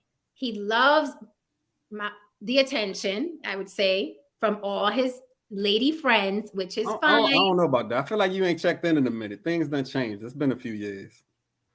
Okay, well, maybe that's true, but my last impression. So we'll just deal with my last impression. So I grew up and I was like, Jen, you have to deal with what is, not what you want it to be, right? That's the grown-up Jen with big girl panties on. And I was like, it's just going to be hell for both of us. If I indulge, it's going to be hell for both. I'm going to constantly be on his shoulder. Who's that bitch? Who's that bitch? Why she kikiing? And women have the bad habit of when they see a man with a woman, and if that woman is attractive, their pussies are instantly wet and they want to DM, oh, that's who you seeing now? Oh, that's your girl? Oh, I thought we was going to hang out, so we're not going to skating no more, Steve. Oh, that's your little girlfriend. Oh, she Latina. A lot of shit happens. I've experienced it more times than I care to say. A man could be completely single. Nobody gives a damn. Women will flirt with him. But as soon as he's like, this is my girl. Chris Rock say, we're having a dick sucking contest and you would make a good judge. You know how Chris Rock said? Yes. That is what happens to fucking women. And I'm like, you know what? I like Steve. I don't want to be his enemy. And I feel like if we go forward in a relationship, that's what would happen. But I love Steve for who he is. And I'm like, let me just accept Steve for who he is, because who he is the reason why I like him. He's flirty. He's fun. He's funny. He's personable. He's a gentleman. He respects women. So I'm like, why am I going to muddy that with a relationship? Because I'm going to be on his ass. Hey, he looks good. His body is amazing. If we did get the fucking now I'm gonna be, the dick is gonna be involved. I'm gonna be dickmatized and I'm gonna get more possessive. Like, that's my dick. Who is that bitch talking to you? It's gonna get ugly. Can I come see you? Huh? Can I come see you? Yes. The door's open. He said the window's wide open. Right, the window, the I just got to come door, through the window. Bet. the shutters, the garage. Right. So I'm like, I didn't want to ruin all that he is. And me being in a relationship with him would fucking ruin it, because it would get ugly. Like, I would bring him into a situation where we're gonna be arguing. And then that cuddly Steve that I love is gonna change. I don't argue. I don't like that. I don't do Yeah, that. I know you don't argue, but then I get even, yeah. Okay, so what about, do you think there's a world, because we talked about this whole social media affecting relationships on both sides yesterday. We talked about it a lot, Steve. Mm-hmm. And Jen and I are we're on the same page. And what's crazy is neither one of us, it's a hard no. And neither one of us are insecure any other time, but something about that, it brings something out of you, which is weird, but it's true. And you got to deal with what is, right? And know who you are. But is there a world, because I thought about this as you all were talking, where you're with and the hard no, to be specific, is Jen and I's hard no is dating a guy with a heavy online presence with like a large female following, right? And so is there a world where if you didn't follow him, if you didn't have access, which you wouldn't be able to stay off that. You wouldn't be able to stay off that page though. Listen, Lily, I've done it. I've been in a relationship where the arguments got so bad about social media that we were like, let's do this thing. Let's not follow each other. That'll fix it, right? But then even in that, I was like, that's pretty fucked up and messed up, because it's like now other women are celebrating you, promoting you. And I'm your woman. I'm supposed to be doing that. I'm supposed to be celebrating you and promoting you and posting your pictures and posting your work and posting, especially if you're both in the same business. I'm like, hold up. So these women, I started seeing it like these women have more access to you than your own fucking woman in your house who's going through life with you. And then that fell apart after a while. It worked in the beginning, like, stay off my page so you don't see the men saying what they say to me. I'll stay off your page. You don't see, I won't see that. But then I was like, this is something wrong. Something doesn't feel good about this. Why can't we support each other publicly? And why can't we? But it's because you cannot control what people say and do. You cannot control those DMs. And then what's it gonna, like, give me your password. You give me your password. Well, you tell people online that don't fuck with you like that. And there are men, I have seen men, right, who are very adamant about don't play in my inbox. Don't fucking play with it. And I'm like, ooh, that should turn me on. Like, you know, yeah. Like it turns me on. But they let women know up front, don't fucking play with me and my wife and my marriage. I don't play that. But men, and I have some on the panel, men are fucking hella petrified of confronting women. Oh, I'm back. Petrified of telling women, don't play with me like that. They're not confrontational. They're not as confrontational as we are. We'll be like, don't fucking play with me like that, Harry. But men are kind of like, I don't want to hurt her feelings. I don't even know if it's that. It's like, we know how petty women can get, and then they can start a whole shit. If you feel like you degrading them or berating them, they can get super petty and be like, okay, I'm gonna send all kinds of shit to your wife. I'm gonna send all kinds of shit to people. What you call it? It's just like, it's just avoiding the pettiness that can come from just really being too harsh, harsh with a woman. I mean, okay, you can. I want that. That's a beautiful explanation, but I want harsh. Like, I want harsh. I want, bitch, you come near me or my wife or my relationship, I'll take your head off. That's what we're gonna do. I follow a few guys on TikTok like that, and they are. It's like a PSA that they put out every so often, and they're like dead serious, and I think it's pretty cool. You know, it's a hard, like they are very clear about their boundaries. Yeah, we'll just block them. We'll just block them and be like, you blocked. Blocked. right? Blockity block block. You know, so yeah, that because I great question, Lily. Going back to that, because yeah, I've done that. Like, let's just not follow each other. And it was like, how the fuck I'm not involved in it? Because then it becomes that's a separate life. Right. Right. Right. That's separate life. And it's not like it's a separate life where like this is my job. So I'm like, obviously it's a separate life because it's your job. No, this is you just fucking kiki-keying with other women. I don't like it. So I mean, but if there's not an established, like, you know, relationship where you've had the discussion on what you feel is acceptable and what's not, you really, then it's just on you. You know, my man Steven do nothing wrong if y'all didn't actually have the conversation about what makes you comfortable and what makes you uncomfortable. Then how he's supposed to know? He's just doing what he's been doing. So what he's supposed to just assume, you know, that the chick that I would have commented on how nice her dress was, how good she looked at the dress, or if she work out, how her gains look or whatever, that now it's going to be a problem because I've been doing it for the last 2 years, but all of a sudden I'm with you. Now it's a problem. Like he can, y'all got to have that discussion. Well, to be fair, I didn't take into consideration like where she was coming from because I didn't think it was such a big deal because what I got like 1,200, 1,300 followers. She had like 5,000. You know what I'm saying? She's on here more often than not because she's a personality. So these like local women that are like, you know, sending me messages, hitting me up or whatever, just flirting in the comment section. Like to me, it wasn't no big deal, but to her it was probably because she's flooded with that kind of thing. You know, she's used to telling people no, and men historically aren't as comfortable telling women no because we just so unused to it. It's just not something we've been doing since we've been 13 years old. You know, and some of us never get to the point where they're telling women no. You know, hey, some tell everybody yes. I'm not one of the dudes, but some of them do. Especially the dudes who wasn't doing it when they was younger. Didn't they tell everybody yes?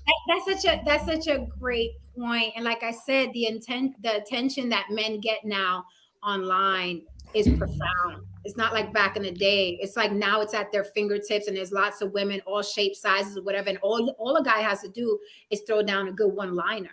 And now he has 10 women, all sorts, like kiki, ha ha ha, laughing emoji, where you got, you know, and it snowballs. But you know, with Steve and I, of course, we weren't in a relationship.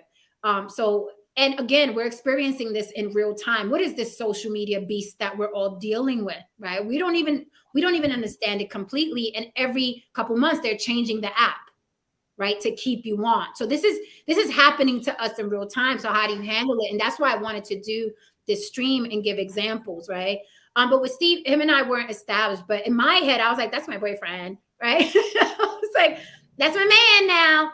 But, you know, Damien, what you said, if he has been online kiki with these women 4, 5, 6, 7 years prior to me popping up, how does a person even rearrange their life to it's like, yo, now I can't joke with you. Now I can't tell you, you know, your tits look good in that dress, or now I can't kiki. It's hard for a man to go from, wait, this was my captive audience for 7 years. What do you mean you want me to get rid of them?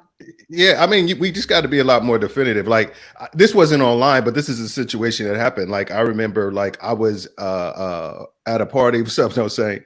I was at a party and I was with my first wife at the time, and we were chilling. And then she got up to get a drink or something. And this other chick who I'd known for years came and tried to sit on my lap. She's like, Damien, blah, blah, blah, and sat on my lap. And I was like, whoa, whoa, whoa. And she came, whoa, slow your roll. And she was like, I was like, I'm married now. This is my wife, blah, blah, blah. And then she was like, oh, my bad. I hadn't seen him in I didn't know it was but prior to that, that would have been completely normal for her to come and jump on my lap and been fine with it. And I would have been cool with it. And I would have played along and stuff like that. Some people don't know, but I feel like I had to be real definitive. Like, hey, you got to stay arm's length away. It's different now. I think what it needs to be is, I think what you can't do is if you get in a relationship is hide the fact that you are in a relationship, because that'll drive women crazy. If you say, oh, you know, if your page looks exactly the same way as it did, and you've been in a relationship for a year, then what you said is all true. They're getting kind of gratification from it. They're getting an ego boost or whatever. But if you post it, oh, you know, me and my woman taking a trip to blah, blah, blah. Oh, my work, showing pictures of you working out with your woman and stuff like that or what have you. Then people kind of get the hint. And anybody who steps over the boundary is just being disrespectful. You can make it definitive without even being rude about it.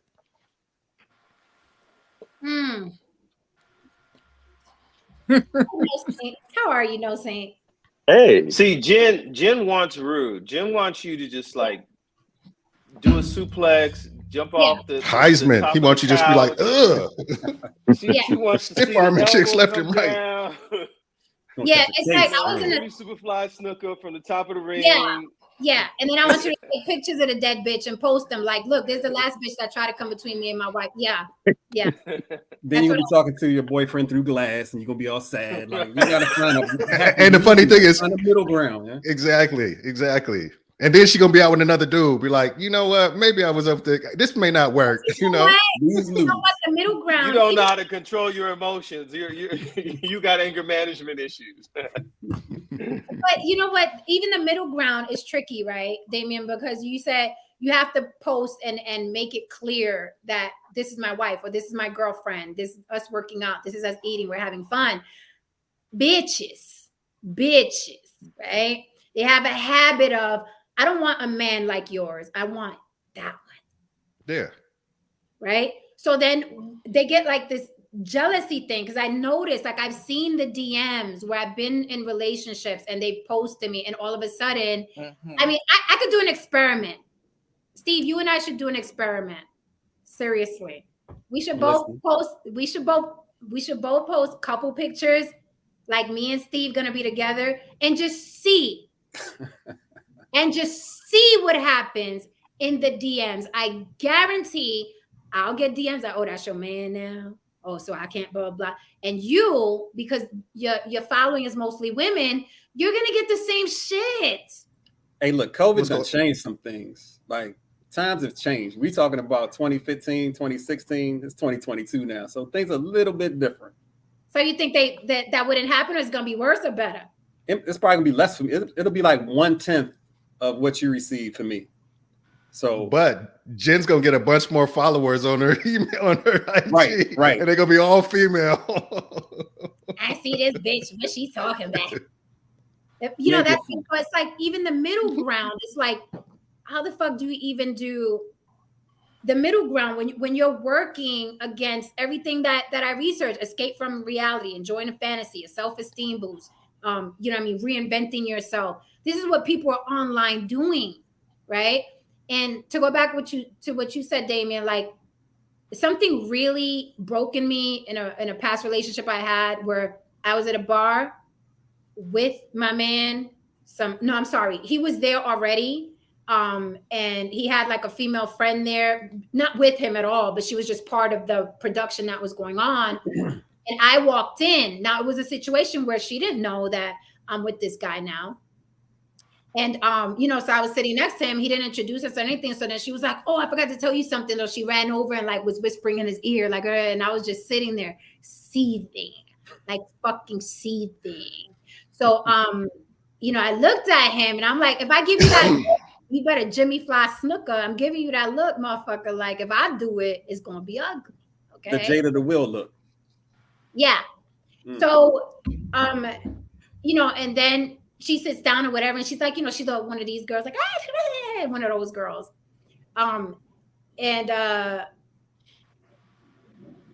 So I told him something about it. And then what pissed me off was he walked out. He walked out of the bar and went and sat in the car. So now I'm like, oh, okay, you leaving me to this situation? So I get ignorant. I start he like peace. That's why he walked out. Okay, that's what he said. But it completely, like, you want to talk about put a wedge in our relationship for so many reasons. So I got ignorant. I started tapping her like on the shoulder. I started doing that. Like when I'm ready to fight, and I don't do that anymore. I'm reformed. I'm a Christian. Right? I don't do that anymore. But at the time, once I go there, like my whole ignorant self, and I'm like, okay, now I don't care if a fight goes, I start fucking with you, like I start touching you. Like I do the shoulder shit, like, oh, I wanted to hear what you was telling him. Tell me, girl, tell me. And I'm like hitting her shoulder, like, I'm ready to be physical with you now. She was like, oh no, oh, I didn't know. I was like, oh, okay, well, yeah, we together, just so you know, because I know you didn't know, so now you know. You know, she did kind of like the okay. Right? Okay, crazy lady. Right. But the fact that he walked out of that bar and sat in his car, and I was like, yo, I could have literally stopped her clock in here. Like, you don't know what could have happened in here. Right. And this was your friend on your side. So I felt like he dropped the fucking ball big time, because had it been on my side, and that was my male friend, like, what's up, little sis, and hugging me and giving me the real hug, not the church hug, I would have been like, yo, chill. I'm here with my guy. I'm with somebody now, right? I wouldn't have walked out and left them two in there, because you don't know what could happen. Now, with that said, Mama went to anger management, and they taught me that just because you would do something doesn't mean another person would do it or see it that way. And I have a whole set of experiences. I grew up in the South Bronx. I'm very violent. We were always fighting. My parents, blah, blah. You know, it was crazy. This person was polar opposite. So of course they're walking out like, oh, I don't want no problems. I'm just a question for you and for So, you guys. what You and Lily, let me just ask one question. Is the exact opposite attractive? If a guy sees you talking to a guy and him wanting to go up and boss up on the dude and fight, is that attractive, or do y'all see that as being insecure? I think I know the answer, but I want to hear from y'all. Lily Okay, and I'll and say, Jen. Lily, you answer, because I just finished talking. So you answer first. No, it's not. It's not. No, it's not attractive for me. Yeah, it's not attractive. I'm a hypocrite, and I'm okay with saying that. Don't you just love the block? I'm just gonna go ahead and put it out there. I'm a total hypocrite. Yeah, because I have had it happen on the other. You know, what's so funny is, I don't know if you remember, Jen, right around the time when you and I started like noticing each other online. Do you remember I had a business partner and we did a lot of stuff together, her and I?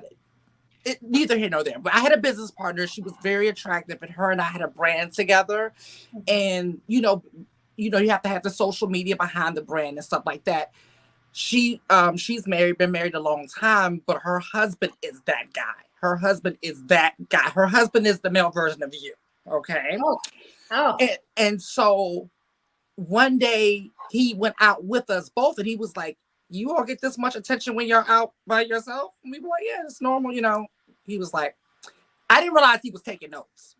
Oh. And so then he was looking at the stuff through social media, and he had an issue with it. So he was like, do people slide in your DMs? And I was like, yeah, they do. I mean, like, we just shoot them down. Like, it comes with the territory. You like, no, and keep it moving.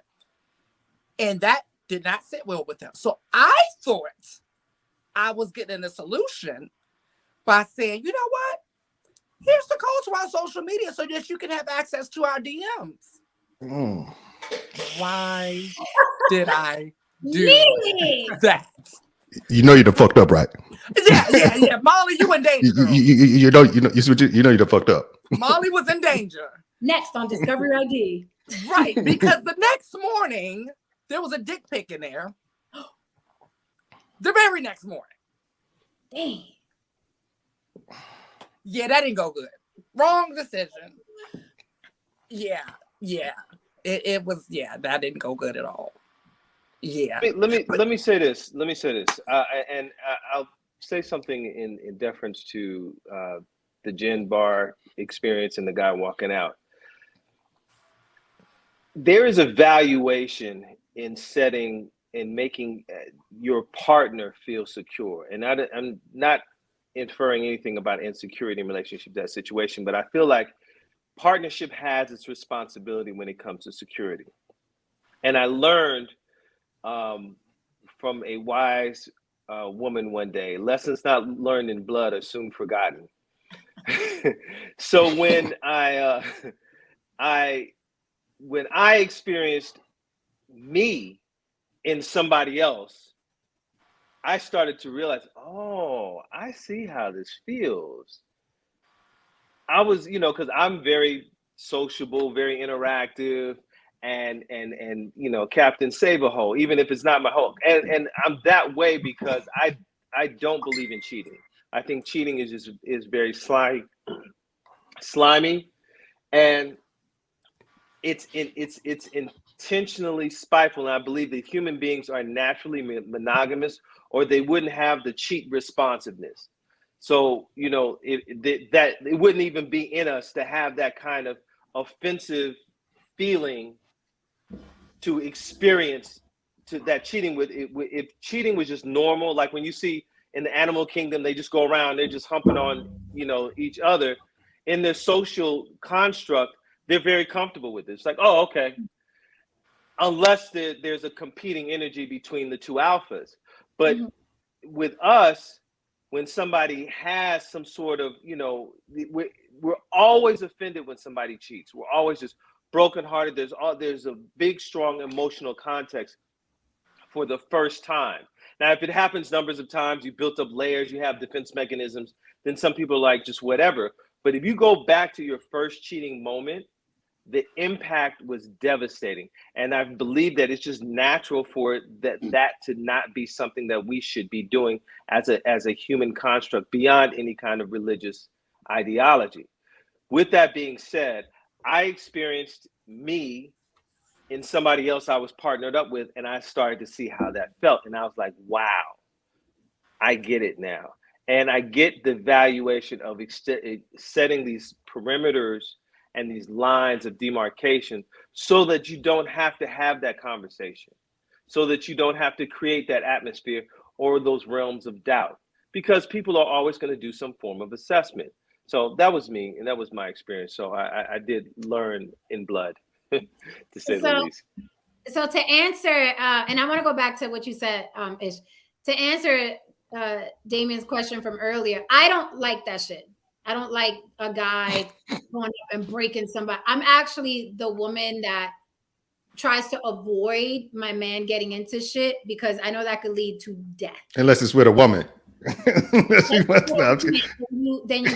that bitch in the choke on, kicking into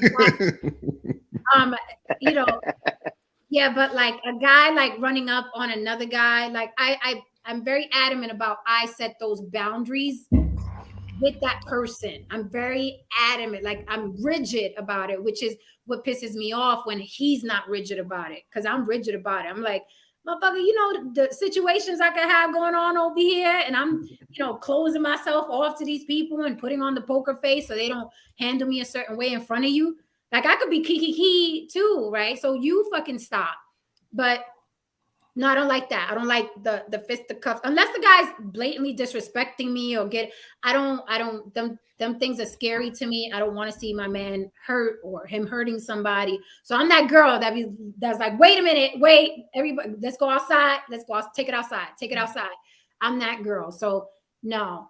Going back to what Ish said, first of all, it's not the cheating, it's the betrayal, honey. It's the betrayal. And if anybody, it could be with a friend, it could be your mother, it could be your father. What bothers you, what breaks your heart is not so much the cheating, the physical penetration, is that you trusted someone not betray you and they betrayed you. But I think we are more like animals than we think. We could hump around wherever, but there's, again, religion and society and laws and shit like that. And not fucking around is more conducive to survival. But I don't think it's the cheating, it's the betrayal. It's being lied to and the betrayal. But your sister can do that to you. Your sister can betray you to the point where it breaks your heart. And you're like, wow, now I can't trust the motherfucker. Okay, cool. So I think that's what it is. The betrayal, not the cheating. No Saint, you've been quiet. Are you sponging tonight or you got something to say? Oh, You got nothing to say. So I ain't got nothing to say to yo crazy ass. He's doing his report to FBI headquarters again. You know what's funny? Literally, when I asked him that, he was camming down because he just put in the private chat. He just wanted to check in to support. Get up. He has to get up at 5 a.m. Great show per usual. Okay, so he was on his way out already. Okay. You know, so it's like it's a slippery slope. I feel like, and I hate not having an answer to something because I always feel like there's a solution here. I hate not having an answer to something, but it seems like you got to constantly navigate minds, right? You got to not step on minds. I think the thing is you have to know the person who you with and you know how they move and what they're getting out of it. If you know, it's all right to get affirmation from other people. I don't think there's no issue. Like women been getting it, expect to get it. They actually are feel bad about themselves sometimes when they don't get it. When you go to the gas station and the dude don't look at you, or you walk in at the gym and the person's not looking at you, some women can feel bad about themselves. So they expect the affirmation. They don't want you to be over the top, rude and vulgar about it, but they want affirmation. They want to check it out. Okay, you know, I see what she's working with, that kind of stuff. You know, I think men, it's a little different. We have to do a lot to get that. So we you know, it's harder. Like I said, we have to either have to become something. We have to make a bunch of money. We have to get in super good shape. We have to portray ourselves as being of higher value in order to, and I'm not trying to get into no high value bullshit, I promise you. You gotta get into like higher value in order to attain to where we are, you know, getting that consistent affirmation. So it's just one of those things where we can absorb it without making it take over our whole life and everything that we think about and feel like, oh, we have to move on it. Every girl that say we're handsome, you don't have to be like, okay, now we gotta fuck. You know, it could be just like, all right, thanks, move on. Yeah. Damien, you know, seriously. But I think the tables have turned, and this is why I say that, and not you specifically, but in general, just men in general. The reason why I say the tables have turned is because now we see men posting more selfies than women. Like that's a scale I use now. Like if you have more selfies than me, that's a red flag. They're also using filters now. Right. Yeah, that's some crazy shit. Oh boy. Men want to look more attractive online because they're liking the attention. And I'm seeing more eggplants than ever, and it's annoying. It is so annoying.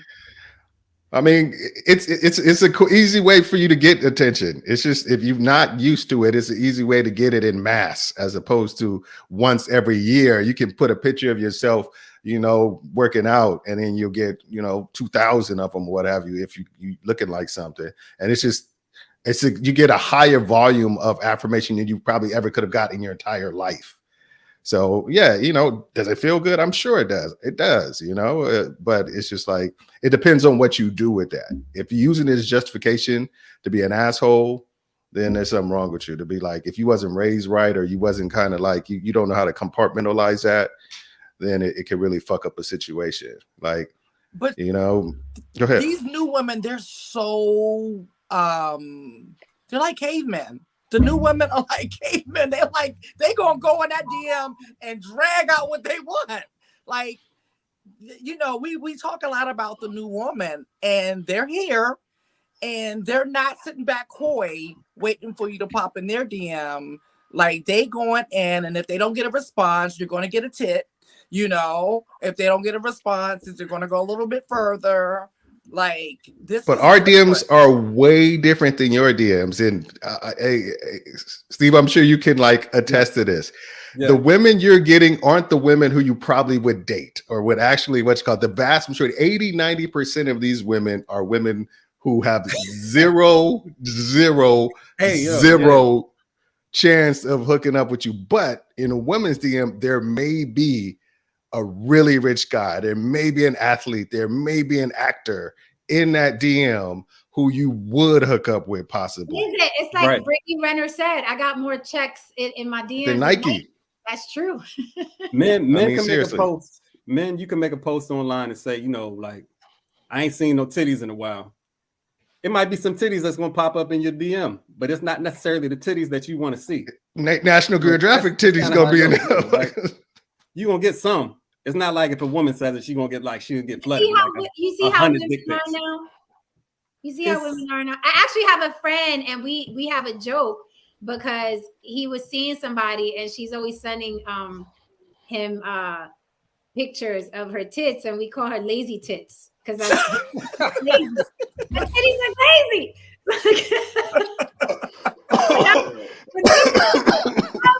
Like, yeah, and she thinks she's doing the damn thing. Okay. What's her name? Huh? What's her name? He's like, where's she at? You tried. You tried.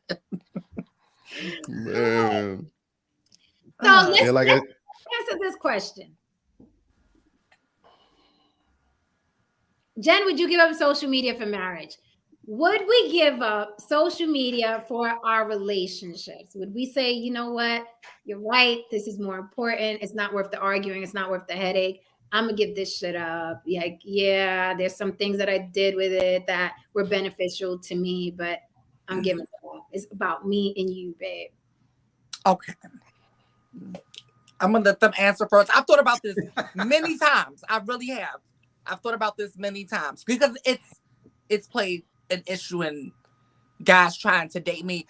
Have you gone through this, Jen, where you don't give, like when a guy meets you, you don't give them your social media right away because of this? I try to hide from social media. I act like I don't even have a social media sometimes. I do that with like jobs. I'm like, no, I'm not. You better do that shit with a job. Right. With a guy, no, I haven't been dating in so long, but it's not something I thought of because guys usually don't ask me for my social media. When I was, still dating, that I would notice a difference after they saw my social media. Oh. And some of them would just flat out say it. And I've had, say like, I can't deal with that. Like, and, I have to respect that. But I guess since I brought it up, I'm going to answer that question. Right. Because I'm like, you might as well keep going now. So, yes. Okay. So would I? Would you? Yes, under certain conditions, because for first of all, I don't like the shit anyway. Let's just keep it a buck. Like, I don't want to be on there. I cannot stress it is a job for me. I literally look at it as I'm going into my office. So I'm not chilling in my office on my day off. I'm not, right? And I'll be all over the city. So once I do what I gotta do, I'm out in New York. I'm enjoying New York. So the conditions are either the gentleman can match my salary and I can just go ahead and delete and not worry about like what I'm making from my career, and I'll just be the pretty housewife, or they can pay the social media marketer to take care of it all for me, and then I won't even have to touch it, and that will be heaven for me. We'll both be happy. So those are my conditions. That's fucking fair. Haran DeMarco, thank you for the super chat, love. Hold up. Wait, You're not gonna let me slide with that one. That wasn't too easy. No, Jen, do you want to get married? You got to answer that. Like, would you give up your social media for marriage? Do you even want to get married? Well, even for a relationship. So that's a no. Let me read this super chat. Thank you for the super chat. Haran DeMarco says, I got far more Leslies in my DMs than Halle Berry's, and them Leslies go hard in the paint. The Leslies. We just shitting all over Leslie Jones. Leslie Jones, if you watching, do your thing. She catches strays. She ain't do nothing. That's what I'm saying. She ain't do nothing. She ain't hurt nobody. A lot of strays, but we love Leslie Jones. We do. Leslie Jones is a nice person. She really Right. is. But I would say this in relationship to me. Would I get? Yeah, absolutely. I would. I'd be do a nice little Carol Burnett sign out. So long and good night. Thank you very much, brother. It's just found love. Put a picture of me and her, and let that close out like Warner Brothers. Boop, boop, boop, boop. Yeah, I'm like this. It's like for marriage, of course, but for a relationship, if I had it before them, I don't know. That's the one I'd have to consider because it had value to me before. It just, I don't know. I don't know if I'd do it for just somebody I was dating. If I was, or, a serious relationship where I know, even if it wasn't marriage, where I was like, the person I'm going to be with for a while, a long time or forever, then definitely marriage, 100%, but relationships, you could, those could end any second. If somebody does something stupid. Most of social media is garbage right now anyway. Like, what is it? A bunch of people arguing about relationships, people that ain't in relationships arguing about relationships, married people arguing about single people problems. Like, who wouldn't give it up? I give it up for a ham sandwich right about now. Like, Right. I'm this close every day from just unplugging everything. Like every day. Every I got damn ham day. in my fridge. I got ham in my fridge. Go get it. So I would give it up because I'm with Lily. I loathe social media. I really, really loathe it. It is a cesspool. It's disgusting. It's depressing. So I would give it up. I don't think it would make or break my acting and shit like that. I'm building a pretty good network. I'm pitching my own show. So I don't need, oh my God, if I'm not here. I think it's a life sucker. It's an emotional drainer. And I just kind of do it like, well, everybody else is on here. Let me throw some shit on here and promote what I'm doing. But I would give it up. I would give it up for a relationship. My guy was like, yo, let's quit this shit for a year, or let's quit this shit while we're together. I'd be like, okay. Because there's nobody online that's that important to me. I'm not there to keep in contact with my family. All my friends have my number, right? So I'm not, why would I put that before my relationship or him? What am I getting? Like, right. Francis Ford Coppola is not like, darn, she's not on Instagram. I'm not going to book her. Right. That's exactly right. As long as you still got the links. And nor am I waiting for a Francis Ford Coppola. Like, I'm really like taking this shit, grabbing the bull by the horn. So I'm not even doing that. Where a lot of people online like, yeah, I hope to be discovered. Yeah. Right, exactly. Like I'm past that part where I have to be on it. Like I got enough going on that if I pay somebody to just post some stuff, that's enough to keep me active. So that, that's not I would give it up in a heartbeat. Like seriously, that's literally one of my most immediate goals is just to be able to turn all of this over anyway. Yes. That's what I was like, I gotta hit a lick, so I don't have to like deal with any of that and let them people, the manager, the promoter, whatever, just run it by me. You know what I mean? Like, what do you think about this picture? What do you think about this announcement? Go ahead, do it. Vaya con Dios. I don't want to see it. I don't want to see the comments behind. I don't care. Just promote my shit. I don't even care if you cut the comments. But that's the future. That's what I want. So yeah, I would definitely, because I love hard, boy. I love hard. So if the guy was like dick game right, body right, respect, loyalty, fuck yeah. Eat a little more than a ham sandwich, but I would do it. just a little more. And I'm gonna need some mayo on that ham sandwich. But yeah, I would do it. I would take it for sure. I don't know. Let me tell you something. People be talking about men ain't shit, men ain't nothing but dogs, blah, blah, blah. I be having the best men on my panels, just for the record. Just for the record, I be having gentlemen that don't cheat, about good looking guys. I'm just saying, on the block with Jen. Okay, I'm done. All right. Can't cheat if you don't get in a relationship. What did he say? I said you can't cheat if you don't get in a relationship. Oh, that part. See, but that's where I am now, though. That's where I am now. I don't want to complicate my life. I'm doing a lot of stuff. Like, it would have to be an ideal situation for me to be like, yeah, let's do this relationship thing. Because I'm happy doing shit right now. I'm happy pursuing what I'm pursuing. So he'd have to be amazing for me to be like, you know what? Let me put this down and see what you got to say. Like, he'd have to be amazing, and he'd have to say he's gonna quit social media.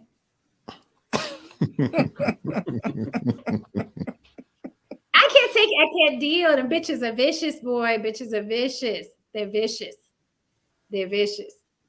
I called somebody's husband one time. I was like, bitch, I had started seeing somebody like 5 years ago, 6 years ago, and all of a sudden that shit started happening. Oh, who's that girl? Like blah blah. And I saw the DMs on the Facebook. You know, the iPad was open, and I was like, oh,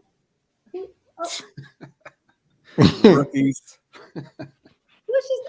yeah. So I went to her Facebook page and I saw her husband. And I called her fucking husband on Facebook video. And I was like, I just wanted you to know that your wife is concerned about who my boyfriend is dating. And I just wanted to know why your wife is concerned about who my boyfriend is dating. Yeah, I'm big, ambitious. And then I called her up and then she was trying to act like, oh, I don't know. What are you talking about? I'm like, no, you wanted to know, was my man dating me? So now you can ask me. I'm on the phone. You can ask me whatever you like now. I had to like really like reel myself in like not too long ago. It was this guy who my wife was like her boyfriend in like high school or something like that. Like you was saying earlier, reached out to her and stuff like that. He made it real casual. It was like, oh, blah, blah. Your family is beautiful and yada, yada, yada. And then he was like, and then he started with the fuck shit.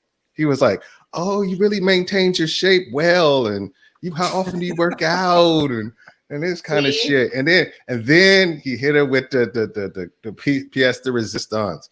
If you ever back in the town, we should go get, just like you said, we should go get coffee. And then she showed me, it was like, look at this motherfucker. This motherfucker got pictures with his wife on social media and his 2 daughters. And he hollered at me about talking about, I'm still in shape and, you know, and can we get some coffee?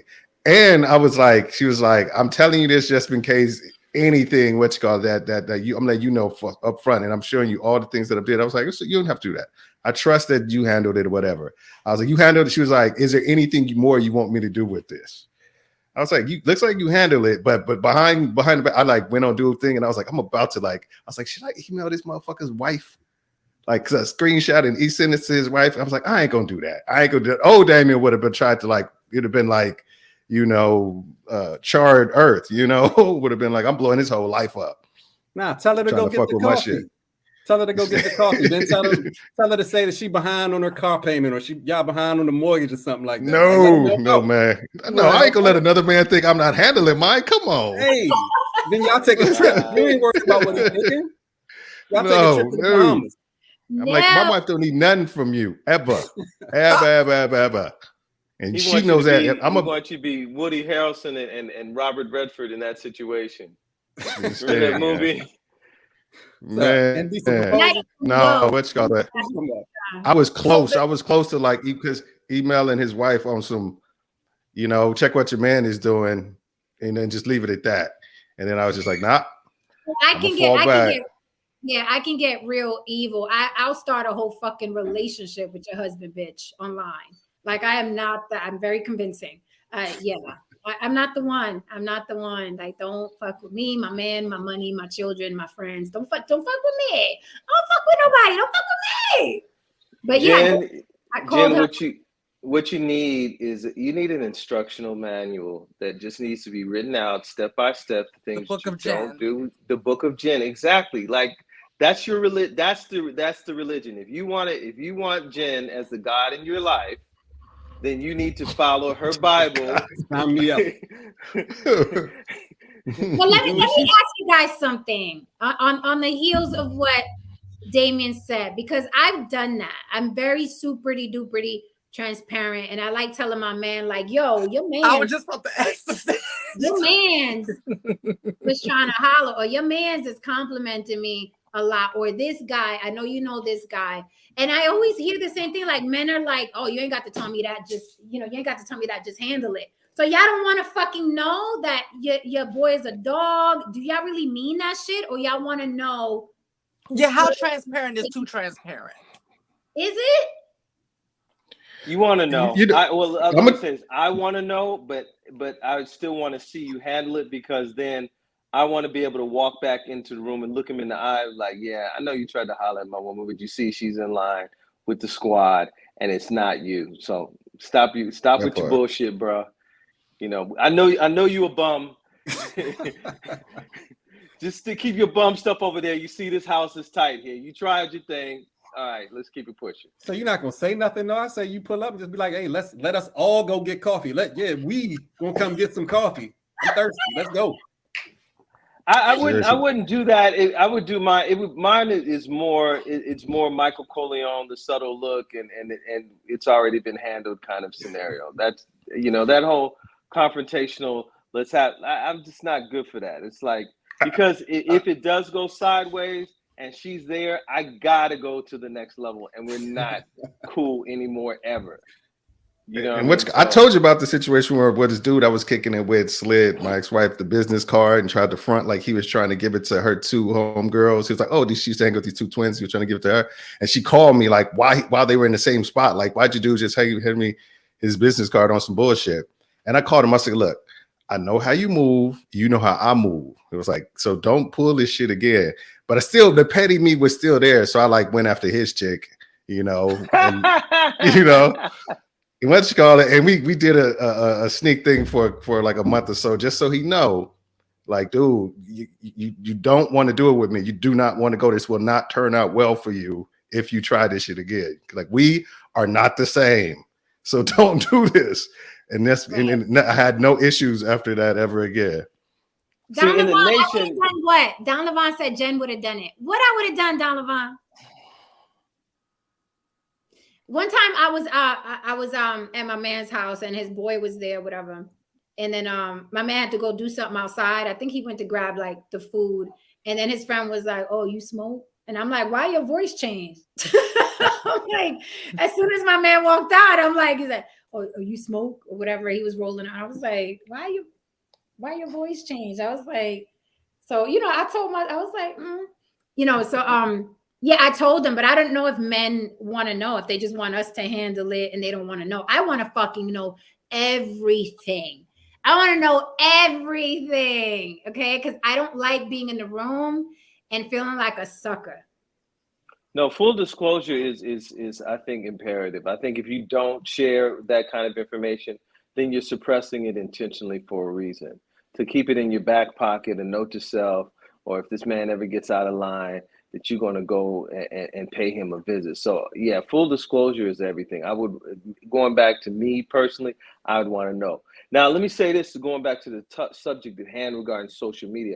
I know a guy who's married, beautiful family, dissatisfied with his wife because she doesn't do certain domestic responsibilities as far as like cleaning or whatsoever. He's getting hit on by a girl or lady who is an executive, in the industry, and like she's aggressive, and his wife caught wind of it, kind of just looking at his social media. I was like, oh, she want to be your next baby mama, or she said some sort of commentary like that, and he pish-poshed it off.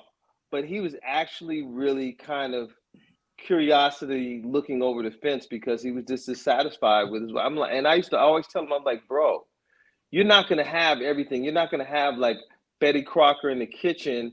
And I'm like, look at the good things that you have in your relationship. And I was like, she is great with your children. Do an extra gig and get you a maid. Beyond all that, your daughters are growing up great and fabulous. And you want to F it up with some chick that you don't hardly know, and you don't know what her weakness is or what her failures are. But and her social media, as much as she's an executive, she walking out there butt naked as a gerbil on some of her pictures. And I'm just like, dude, you're walking into a bear trap for real. What'd you say? And see, that's the thing, that even women who were virtuous and, even women, educated women, like everybody's naked online now. It ain't just the core. Yeah, it's ridiculous. She's like a top executive in like doing millions of dollars of business, and I know what she looks like naked. All right, but that's the lure again, where this is happening to us in real time. That's the lure of social media, where people want more and more, y más. Where you see the executives, before you could be able to tell, like, this girl's educated, probably went, to school, probably went to college. Now you can't tell them from the Cardi B's and the Instagram models. You cannot tell them apart. You can't tell anymore. We're at the age now where we have a twerking politician. This woman stood on her head and twerked her ass cheeks for votes. Yeah. Like, this is a whole different animal. Remember the chick who at her graduation picture was her posing butt naked in front of the college like statue, and she almost didn't get her degree. I forgot what you could Google it. Women poses naked in front of college statue for graduation pictures. She almost didn't get her degree. They're going to hold her degree because of she did that. I was just like, come on now. You work 4 years and they're going to not get your degree because you decide you want to be butt naked in front of us, the mascot. But that's how important it is now. That's how important it is now, the attention. I was trying to find a picture. Pictures? I was trying to find a picture so I could show. You know, like I didn't understand, or maybe I probably wouldn't have understood how addicting attention is for some people, for a lot of people, if I didn't like in the modeling world, so many people, you know, people always want to be a model, a rapper, you know, all that stuff. It's everyone's a model, everyone's a rapper, and all that stuff. And so when I was in Atlanta, I used to do the training. I used to train other models and stuff like that. And I was training them on the industry standards and how to make money. Because when you're telling me you want to be a model, I'm thinking you're trying to make some coins and do it for a living and take it seriously and everything like that. And what I realized quickly was that most of them were just happy with the attention and the title of model and to be able to feel like a model, right? They could care less about the money. They could care less. As a matter of fact, some of them would pay to work. Some of them would pay to be on shows. Some of them would sell tickets to fashion shows that they were walking. And I'm like, you're paying to work.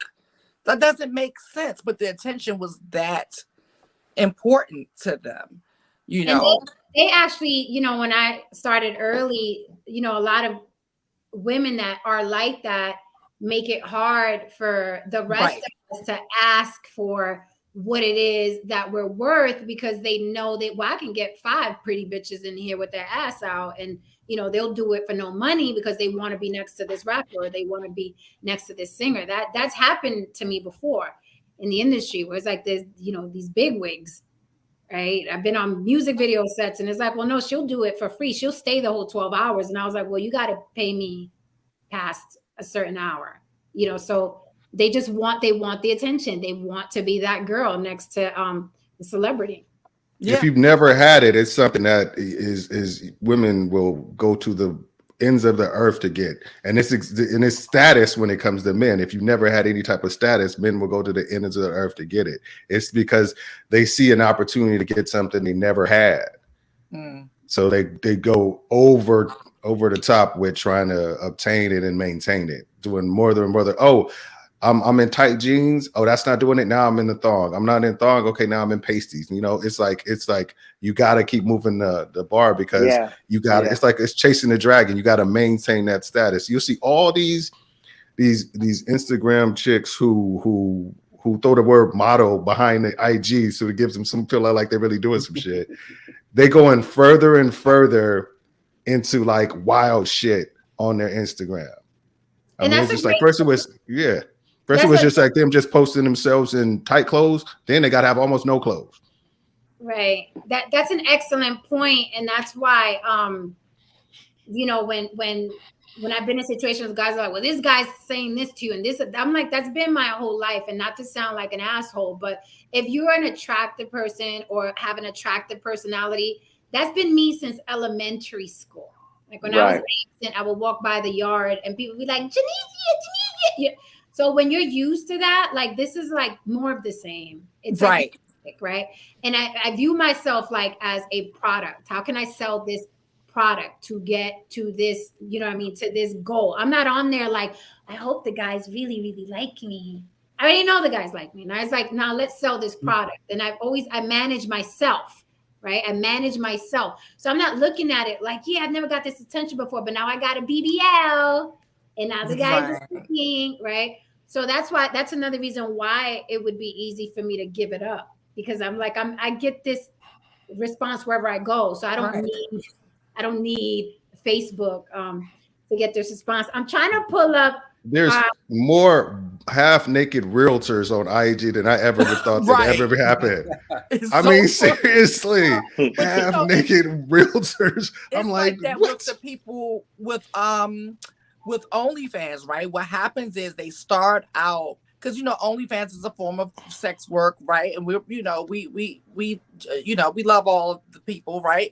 So it's a form of sex work, and I feel like a lot of people get into it either for the attention and or the money, but then, like you said, they have to keep, and so they start off doing things that they enjoy for the money and for the attention. But what happens is they have to keep pushing the envelope, and the next thing you know, they're out there doing outlandish things that they would never do under any other circumstances, because in order to keep the engagement and stuff like that, they have to keep pushing the envelope. I mean, seriously, they go from workout videos to 5-man gangbangs and like that, Right. That's how it goes. That's how it ends up.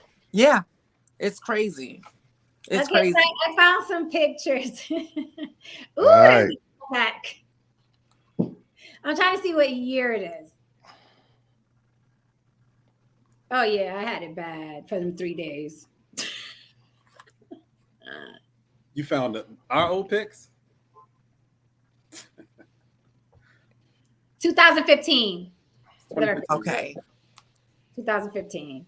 Yeah, I found some pics. Oh my God. Like this looks like damn near engagement photos. This is terrible. My nose. The prom pics. Yeah. This is embarrassing. I'm gonna show you guys these. Oh my God, oh my God. Oh yeah, this is horrible. Oh boy. We get it. The hairstyles and the clothes wasn't on point like you wanted to. So but show the picture. I'm glad you prefixed it with that. So I know what you're looking at. I know you're like, this is bad. Why did I do that? Why is this? What was I thinking? It's not that bad. It's cute. It's not that bad. We were so cute. Well, it was so cute. Oh my goodness, this is hilarious. Your bad day is like a lot of women's 10, so don't feel bad. Thank you. Yeah. Just oh my God, we were so damn, Steve. You fucked up. You chose them bitches over me. I fucked up. I fumbled the bag. I admit it. He left but me. It's from what I mean. You didn't. It don't sound like you did anything. All you did was, I got you, man. I got you. I just had to take a little abuse. That's all. I just had to take a little abuse to get initiated. I got to get jumped in, and I wasn't ready. There you go. There you go. My God, these pictures are so fucking sappy. So I'm gonna show these, and we'll close out with this. This is a great freaking lesson for everybody. I hope it's hilarious. That you got something out of this. Hold on. Now I need to ask Steve, what did you expect? What did you get of this show? Talk amongst yourself. Oh, the show? No, this is pretty much what I expected. I mean, I thought y'all was gonna grill me or something like that. I've watched the show, so I've seen some of you before. But no, this is pretty on par with what I was expecting. Cool. All fun. Good stuff. And they say this personalities, I don't know if it's true, the opposite attracts it, because she is so animated, you're just so cool. It's just that's usually how it goes. Yeah. We like polar opposites a little bit. It's a spectrum though, I got my little bit of crazy, but it can't match her crazy. Oh. That's the thing. Going back to something you said earlier, Damien, when you asked about, do I like the guy that would fly off the handle? I've always end up with a guy that's so laid back. All of them, so laid back. And I'm like, do something. Nah, no, she wouldn't have to worry about, nobody running up on her or anything like that. I got you. Yeah. You're going to be protected. You know what I'm saying? You don't got to flex when it's not necessary.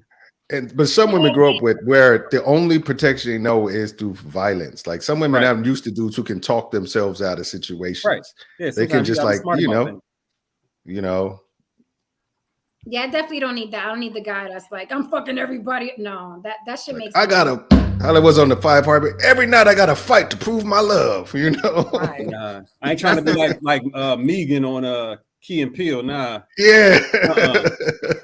I've been getting jumped by 5 dudes to prove your love. No, thank you.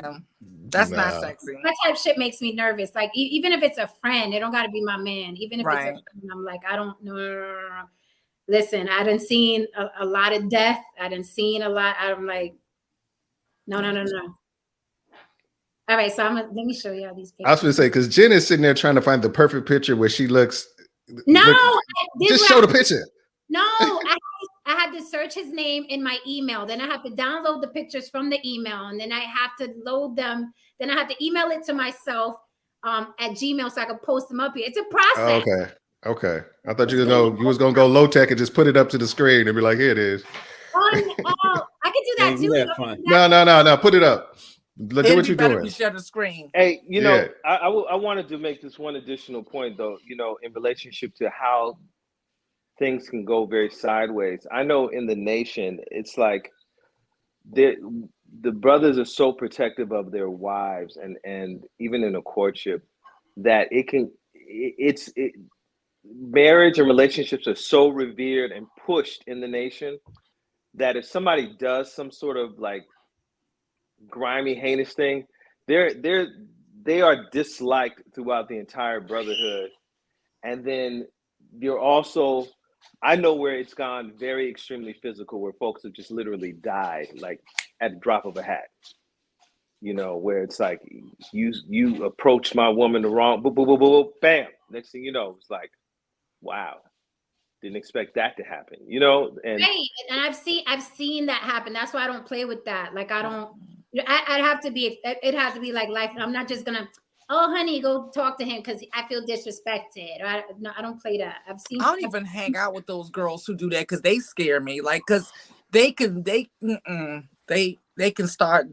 get somebody locked up. This stuff is real. Yeah, GL's in the chat. I've sat there and I'll ask for permission if a brother's like his wife walks up and I've known her for years, or knew her before the nation. She's like, oh, brother, something, and wants to give a hug. I'm like, hold on. Excuse me, brother. It's okay that I hug your wife. Right. And that keeps it keeps everything very respectful. And one thing I learned from my brother Captain in the nation, he was like, you can't get in trouble if you're not even in the room. So just stay away from it as much as possible. That's one of my things. I say that you can't get in trouble if you or you can't. What is it? You can't rob the bank if you weren't in it or something. I think that's what I usually say. Right. Yeah. Exactly. Yeah. You're not even on the block. Like I'm not even. It's certain situations I'm not putting myself in. People in the chat thinking you crazy, Jay. They're ranking how crazy they think you are. I think they were asking Steve. That's what I'm saying. On a scale from 1 to 10, I told her from 0 to 10 in 3.5 seconds. That's what she'll do. I heard that. That's her crazy scale right there. That's fair. 3.5 is a little slow. Is it? Yeah, she's a 1.1. She Tesla on psycho mode. Bro. Ludicrous mode. The whole block is sprayed. It's bodies are like Rakim says, when I cook beef, the smoke will never clear. Jen lays the body out, not a problem, very easy, and we'll check you, your family, your generations, your ancestry. You know what? I think she has one. There's the difference. Why? If somebody was like, from just what I'm knowing, like this could be way off, whatever. I think the crazy is probably about a 5 right now, and I'm gonna tell you why. Because she has regret, and people who are truly crazy don't regret shit they do. It seems like she regrets some of the shit she did and don't want to be that person anymore. So it's the regret that's keeping you on average amount of crazy, as opposed to being like bad shit. No, I still feel bad about things that I've done to certain people back in the day. Like every time I think about it, I'm like, But I will say that it's also there's a beauty in it because there's a dynamic of knowing how intensely she loves you. And you know what I'm saying? Like, you know, even in the midst of the madness, you're sitting there like, this is crazy. Like, why are we here? But then if you understand Jen, you know that's the level that she loves you. I know what you're laughing at, Steven. I know exactly what you're laughing at. You just read that comment, huh? Yeah. I love how people like crazy. I just love it. I know, right? Somebody asked about your feet. Yeah, that's as soon as you started laughing, I said you read the feet. I mean, I question. remember them being nice, but you know, it's been like 6-7 years. So, you know. I'm not the feet girl. I don't have the OnlyFans. Who the hell's asking about feet? Hey. Get out the chat. Virgo be asking me questions. There's Not a lot at of all. money in the foot thing, though. I know, but that's not me. I don't have like the cute little piggy toes. Like no, my sister. I had a foot page, and it was crazy though. I did. I had a foot page. I didn't never show my face, and like they literally throw money at you like crazy. But was it just your feet, or did you have to like put like mayonnaise on your feet and sprinkle like that's where tahini on them or something? that's where I was about to go with this. I didn't realize because, like I said, I've seen a lot. I'm a very jaded person, but when I opened that door, that's a world. That's a whole world, and each person has a specific thing that they like with that fetish. So I just thought I just post a picture. Voila. But there's the mayonnaise. There's a lot. You know, seriously, they're like, I only see your feet on the toilet bowl rim. You know, there's gonna be some crazy stuff coming your way. Each one has something specific. Exactly. Seriously, put them between two pieces of bread. No, literally. Like this is the one that got me. That a lot of them have like a crushing fetish where they want to see you like stepping on bugs. Oh, crush porn. We spoke about that the other day. Bugs though? No, crush porn. They Crush do porn. Bugs though. They kill bunnies, little bunnies. I was about to say they start with the bugs, but then they're going to start building up to the mice and the but but yeah, it's a world. It's a real thing. And when I say the foot people are something there's something out of this world. Like it's so real to them. It's serious. No, it's bad. Like crush porn is an obsession. Whoa. Yeah, it's bad. All right, so I got the pictures loaded into the stream for you. So here's the thing. This isn't, and this is just listen. No preamble. No preamble. Just show the pic. I don't want to hear about we don't want to hear about the labor pains. Just show us the baby. Listen, I just want to say that there are Batteries not included. There are a lot more pictures. This is just some. So I'm trying to explain to you that over that weekend, that's how intense it was, where we had tons of pictures. You got the montage? No, I don't got the montage. I couldn't find it, so I had to do them individual. So this was us falling all in love and shit at the carnival where Steve left me. Oh. Wait a minute. I want to but it's funny. Can you have relationships survive social media? Okay, so that was us on the little thing. I think I kissed him 1,000,000 times. That was us doing our. He needs to post that picture tomorrow for the experiment. Right? That was in our head. That was us on the boardwalk. I live. That's at Coney? Yeah. That was at Times Square. Look at my face. I was done. Right. I was done. Yo, that looked like that was after the oral. Yo. That was the afterglow or after the oral. Too funny. Okay. This was him. I was like, this is gonna be my man. I'll keep him. He mine. I licked it. It's mine. I licked it. It's mine. And no, and he wanted to tell fucking panty jokes on Facebook. Hey, they was funny panty jokes though. They wasn't lame. Like, he wasn't talking about your panties. You should be all good. Exactly. We're talking about random panties. You the one on here telling every damn thing. I ain't said not a word. There's a lot more. There were a lot more pictures. Like we really did the whole It weekend. is more, yeah. There's a lot more pictures. Like those are the ones that I could find immediately Too funny. in my email. But no, I was smitten. I was like, I was open. Then I started looking at his Facebook. I was like, Oh Lord. I mean, he got charged, convicted, and sentenced for something.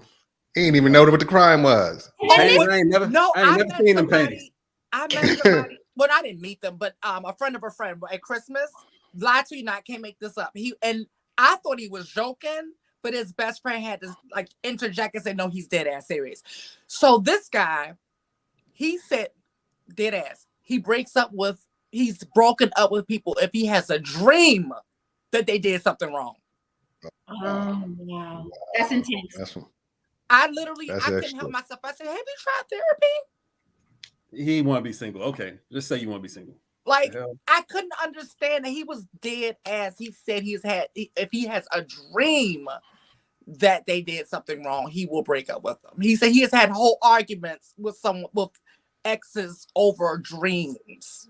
Man, That's Donovan said Jen wants a man no one wants but her. I think that is absolutely false. So she want everybody to want him, but they just better not touch, and he better let it be known.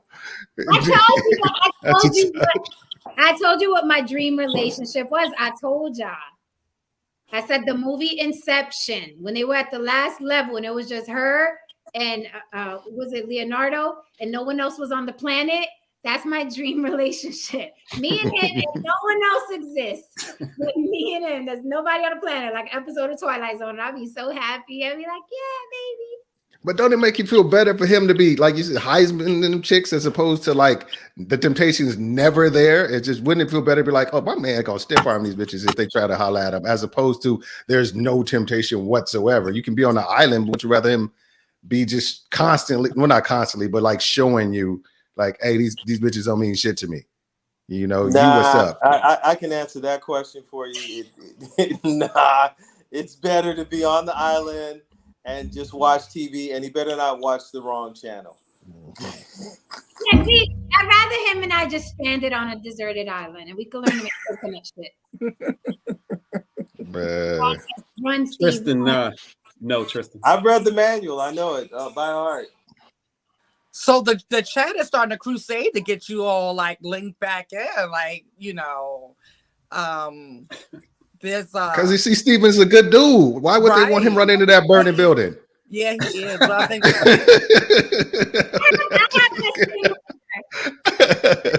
all the time. I'm just messing with you. I'm just joking. He just needs a little fireman outfit. No, you know, listen, it happened. It was amazing. He can still get it. Right, the door's still open. You know I love you. The window. Yeah. Is it the window still open? Come through the window. Got you. No, it was let me tell you, it was an experience that I never forgot. So and that's dope, because I can say I had that same situation with my wife. It's like we met in a crazy, I told you we met at some drug dealing party dude's house. And you know, I didn't think it was gonna be nothing. Then we were just kicking it for like 3 days, and I was just like, let's just go to Vegas. And then we was in Vegas and everything just fell into line. I feel you on that, just fell into place. And I was like, this is some bomb ass shit. I mean, we had to, you know what? Because I hadn't been messing around with nobody else, because I think I just got divorced like 6 months later. So I was kind of like on a break from like fucking with chicks. And I was just like, you know, we had the discussions like in Vegas. We're like, you want to like not use condoms? Yeah. You fucking somebody else? No, I ain't fucking else. Okay, we're not using condoms. That's what it is. And we just started like, it just went that route. And it was just like, because things fell into place. And it was still, like you say, it's still the most memorable trip to Vegas I ever had. You know, the crazy part is like, she broke up with me, but like a month later. But y'all got back. Yeah, like 3 years later. Oh shit! Oh, that's I had right. ran through a whole bunch of dumb chicks until we saw each other again. Well, you might have needed that 3 years to really, really appreciate her, because that's your wife now, right? Yeah. Okay. I mean, Great. she's a different chick than what she was. Look, Steve. That's what you Hey. did. You see what you did, Steve? That's a glow. Yeah. Oh yeah, we were glowing. We were glowing. Yeah. Uh-huh. It's a miracle that we didn't. Honestly, it's a miracle that we didn't go all the way sexually. But it was just so I don't know. It was It was late. It was like it was early in the morning. I don't remember. No, it was late, but it was late, but it was more. You know what it was? That it was more of kind of like a precious thing, not a lustful thing. If that makes sense. Because when you it's felt like it was more going on than just that. Yes. Because when it's lustful, I feel you. Yeah. You go all the way. You get in everything you can get in immediately and get the fuck out of there. Yeah. But then it's just like when it's you think this is a person, you're like, you know what mistakes can I avoid to make sure I don't fuck this shit up? You know, I'm liking this person a lot. You know, no. You gotta ration it out. You gotta ration it out. They ration out the pussy. You gotta ration it out in the beginning. Just a little taste. Just a little taste. Just something. You know, little amuse bouche. I don't know. I like that. I've been in situations where you started off and then it just turned into like got lost for a whole week. Like, how do we end up here? I'm at your place for a week. You're at my place for a whole week, and we're trying to avoid each other at this point because the passionate energy is just there. The rationing out is like. What's up, E-Black TV in the building? But when I remember clearly when he got up and he was naked and he walked to the door, and I was like, "Here you go." Here you go. It is a miracle, Jen. It is a miracle. I was man. I was like, yeah, I'm keeping this one. I'm gonna keep it. Yeah, man. I don't know. I got too much rollover potential. When I mean, seriously. What does that mean? That means I can't just be sleeping next to nobody and not get it in there. I'll roll over and put something in you. Hey, I see hard, man, bro. I'm like, next thing you know, the clothes is off. Wait a minute now. But what we actually did do, we didn't do everything, but what we did do was very satisfying. All right, that's what's up. So we weren't like, damn, we didn't leave each other pining. Like, damn, you know what I mean? It was like, yo, this was really dope. We got something here. And then he wanted to go joke about panties on fucking Facebook. I mean, you couldn't catch it. Hey, I don't know if you dodged a bullet like the Matrix on this one, or because you got a dope friend and with the window open. So maybe you the real MVP. Right. I'm saying, maybe you won. You played your cards. Still alive. No, he did dodge the bullet. He dodged the bullet. He dodged a lot of bullets because in 2015, it's way different from Jen in 2022. 2015, I was still throwing bottles and pulling out knives, and I'm different now. Back then, it would have been ugly. It would have been ugly. Yeah. It would have been terrible. So he did the Neo. He dodged a couple bullets. Hey, I still have flashbacks sometimes about being cussed out, man. Like, yo. Was it that bad? It wasn't that bad. It was bad. It was bad. Yeah. Bad. You don't remember, huh? Not really. She blacked out. Because you blacked out. You blacked out and just went like Super Saiyan on me. Like, yeah. Wow. You said she went straight Goku on her. Yes, sir. That's gonna be Jen's nickname. When she starts to get hyphy, I'm like, all right, Goku. Right, exactly. I was so fucking. You've seen it on this channel. You've seen portions of it on this channel. My nickname for her was Honey Bunny. Remember Honey Bunny? But the thing is, Pulp Fiction, and Honey Bunny jumped on top of the counter with the gun and tell you Honey Bunny was cool. But Jenna kick a motherfucker off before he let her get too much out of her frame. She'll get hostile for a minute, then just like block her, kick a motherfucker off. Yeah. She's woo-sawing her way through this shit. Yeah. Right? E-Black shush. No, it was good. I'm glad, you know what I mean? Everything happens for a reason. Wow. It was sweet. It was sweet. It was memorable. It's something I always bring up. Obviously, it's 2022 and this happened in 2015. Still the best date ever. Yeah, it really was. It really was. Like the carnival, the nighttime, the weather, everything was perfect. And then he wanted to go joke about panties. You know. I mean, this is all the shit that Jen talked about. It's good to see like a brother who actually dealt with it firsthand. Like all the shit that she was saying, like that she said over these past few months that I've been rocking with her, to hear it, like how it actually, to see it actually, how she actually got down, and how in firsthand it's some real play-by-play recapping. So it's interesting. And you know what?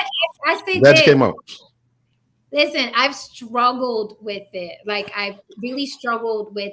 I've tried hard to not be the girl that was possessive. I've fought myself. Like, Jen, stop being possessive. Just because someone's flirting or kicking doesn't mean, like, I've tried, but I'm like, I can't fucking do it. So I was just like, I just have to find someone who just gets that. It's like, that's how she is. Doesn't mean anything. Let me just make sure my shit is tight and right over here. Trust me, I've tried. But I don't have that middle ground. Either I care or I don't all the way. Right. Once I don't. I'm the same way. Either you family or you nothing to me. That's how I kind of feel. Hey! See, I'm not the only one. I'm like that. I'm like, be worried about when I don't say anything anymore because you're dead to me. True. Really? Yeah. Like, so it's a hard no. But you know, like something that you all said earlier, like I think all of you agreed that you want to know certain things, like when someone's flirting, blah blah blah. And my thing with that, like I have a little trauma around that because the like traumatic cheating incident that I had was that the guy was like, "Oh yeah, such and such," da, da, da, da, and that's who he cheated on me with after he told me that. Wow. I mean, it's tough because I have a beguiling nature by just, that's my nature. So it's hard to like to try to turn off because but I do it. It's not just the women, it's the men. I always like, you know, I've complimented Steve. I'm like, man, you seem like a solid, cool brother, blah, blah, blah. And I'll compliment people because I'm just, and I believe it. It's not bullshit. If I say you see some solid people of quality, I'll say something.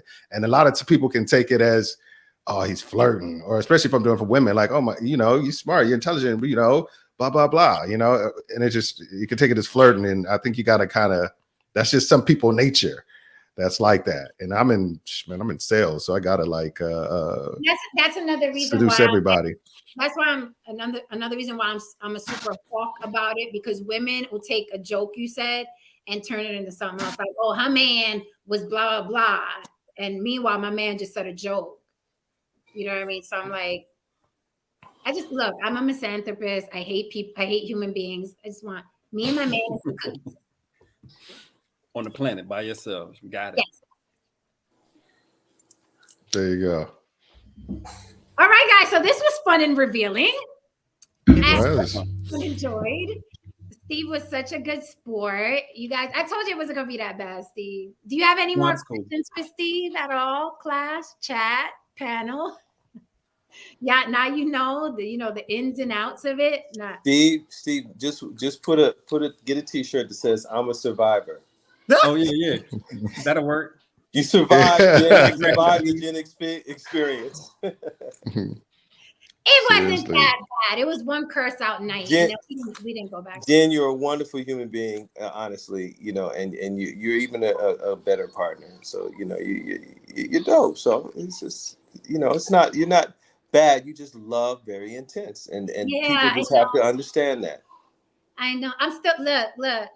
Venom ain't done with me yet. I'm still working on being more. You know what I mean? Like, I don't know. I'd have to experiment. Like, next time I get in a relationship, see how I feel. I have to experiment and see if I feel possessive like that. Because I don't know. I don't know how I would feel now, what I would do now. I don't know. Hey, look, don't be wasting years. You ain't got that much time left. Don't be wasting years in them lame relationships. I heard what you've been doing. Hey, avoidance is not progression. You know, avoiding the situation does not mean you've progressed out of it. So you got to put yourself in situations in order to know how far you've actually come. Oh, all Do you right. think you're avoiding it though, or is it just that you Hell are yeah. preoccupied? Do you think there's? That's the excuse you use. That's cap. That's an excuse you use to like avoid it. Here's the thing. I have a goal. Once I hit that goal, then I'm more open to, hey, let's go on a date. But I have a goal right now. There's a little goal I have, and then once 100,000 subscribers. Is that it?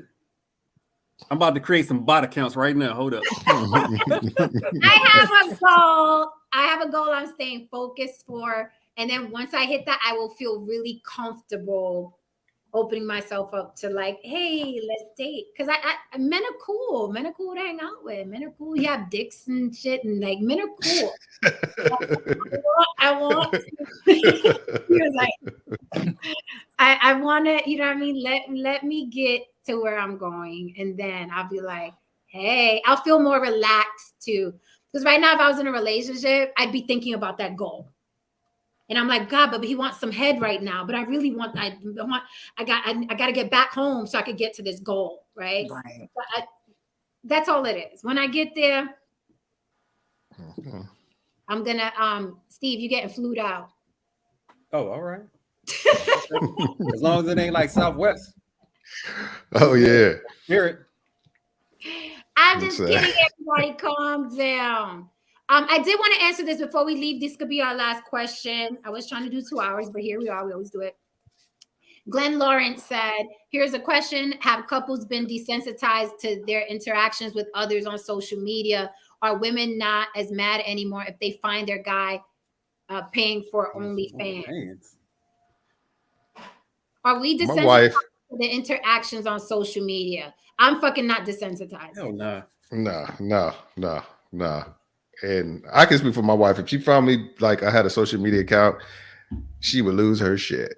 She would just be like, you know, because she's supposed to have access to all the resources. I should be paying some other chick who ain't even, and I'm not that guy who's like, I don't understand paying for OnlyFans in the first place. There's so much free shit out there. Not OnlyFans. Every woman gonna have a problem with that. Then you're gonna have feet with honey on them on your hard drive. Like, nah, yeah. Seriously, get a problem with that. Funny feet. I mean, yeah. Yeah, I don't think all good. I'm certainly not desensitized. I'm still not having it. I just have to find a way to, navigate. Like, Jen, do you have a problem with your man watching porn? Because I know a lot of women do. I definitely don't. I don't. I do like watching porn with him together. But I don't have a problem with him watching porn. No. Yeah, as long as he's not doing enough to where he's too tired to like handle his business with you. Like, I remember my co-host Shannon said that, like she said her boyfriend would do it a lot, and then he'd be too tired when she's come home, and she'd be like, "Motherfucker, you been watching porn? You can't even come home from work and you can't even handle your business." No, then there's a problem.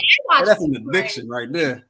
Yeah, because I've known quite a few women that they have an issue with it. I never understand it. I'm like, for what?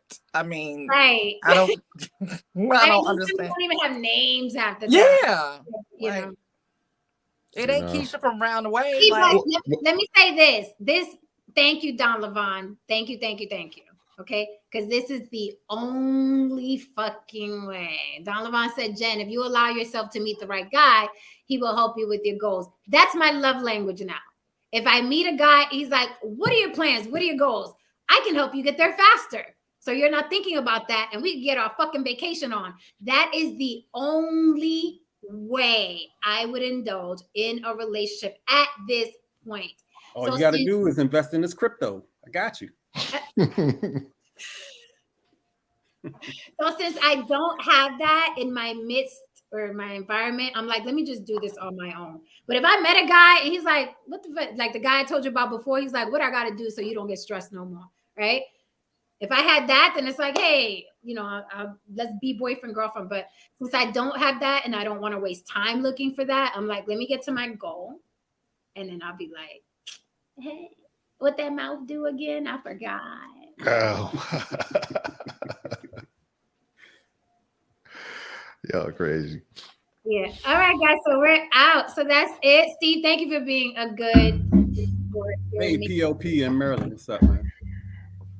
You're Yeah. amazing. Oh, and did we reveal Steven came out to Vegas not that long ago, and we hung out. Oh, Right? you wait how many? 2 hours and 49 minutes to let us know that. Okay. Yeah, exactly. Exactly. He did, but it was short-lived, and I wasn't even my whole self. But we had a little bit of fun. We didn't do much. Yeah. Like What I part of wasn't. Maryland are you in?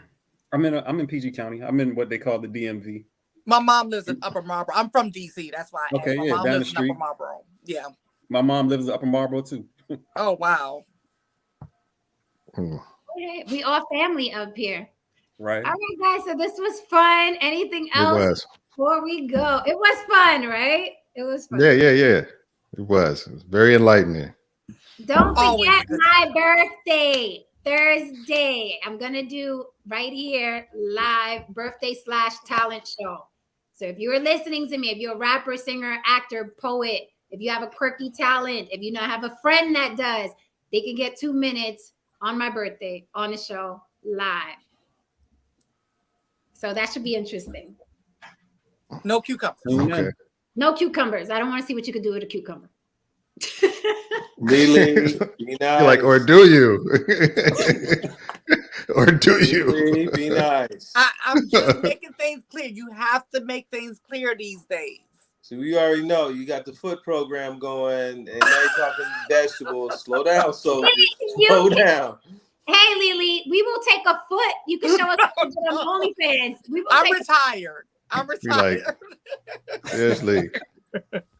I'm taking all talents on Thursday. We already know you like bears, and now feet and vegetables. Right. Oh God, yes. And it's so funny, me and my man, because he watched yesterday's show and he was like, oh God. He was laughing though. He found it very funny. He was like, so I have questions. Yes, since we're on the subject. All right, guys. Thank you so much for holding me down in the chat. Love you all. I will see you here tomorrow. Thank you for having me. I'm really hoping. Yeah, I'm a birthday. Good meeting you, Steve. Good to meet y'all. Good to meet y'all in person. Nice to meet you, brother. All right. Y'all take it easy. Bye. Right. Good night, guys. If you are still here in the room for any reason whatsoever, hi, Steve. You trying to get out the room? Now I made it awkward. Right. We're stuck there. Nice. First time in here, don't know how to get out. I'm trapped. You got to hit leave studio. All right. Love you, babe. Love you back. I'll talk to you soon. Later. All right, guys. So if you're still here for any reason, I hope you enjoyed the show. I told you, I never know what's going to happen here. You may get some more information on me. You may learn something. I hope the beginning of the show really, really, really is going to help in your relationship. If you've been through something like this, please implement some of the tools that I told you. Make sure that you are incorporating social media when you're talking about boundaries with a new relationship or an established relationship. Trust me, women catch everything. Men catch shit and don't say anything, and then resentment grows. So be vigilant and be caring and careful with your relationship, the people you hold dear to you, okay? Don't dismiss them because a bunch of motherfuckers online are saying hi to you and click and like. This was fun. I hope you got something out of it. And if you didn't, what's wrong with you? Wait till tomorrow's show. Maybe you'll get something out of that one. Don't forget, you can always come up on my panel. I welcome all opinions. I am on the block with Jen on all social media platforms, Gmail, Instagram, TikTok, Facebook, and also Cash App on the block with Jen. Thank you so much for your support. Are you not entertained? All right, guys, good night. Hit that like and subscribe for me on the way out the door. Buenas noches.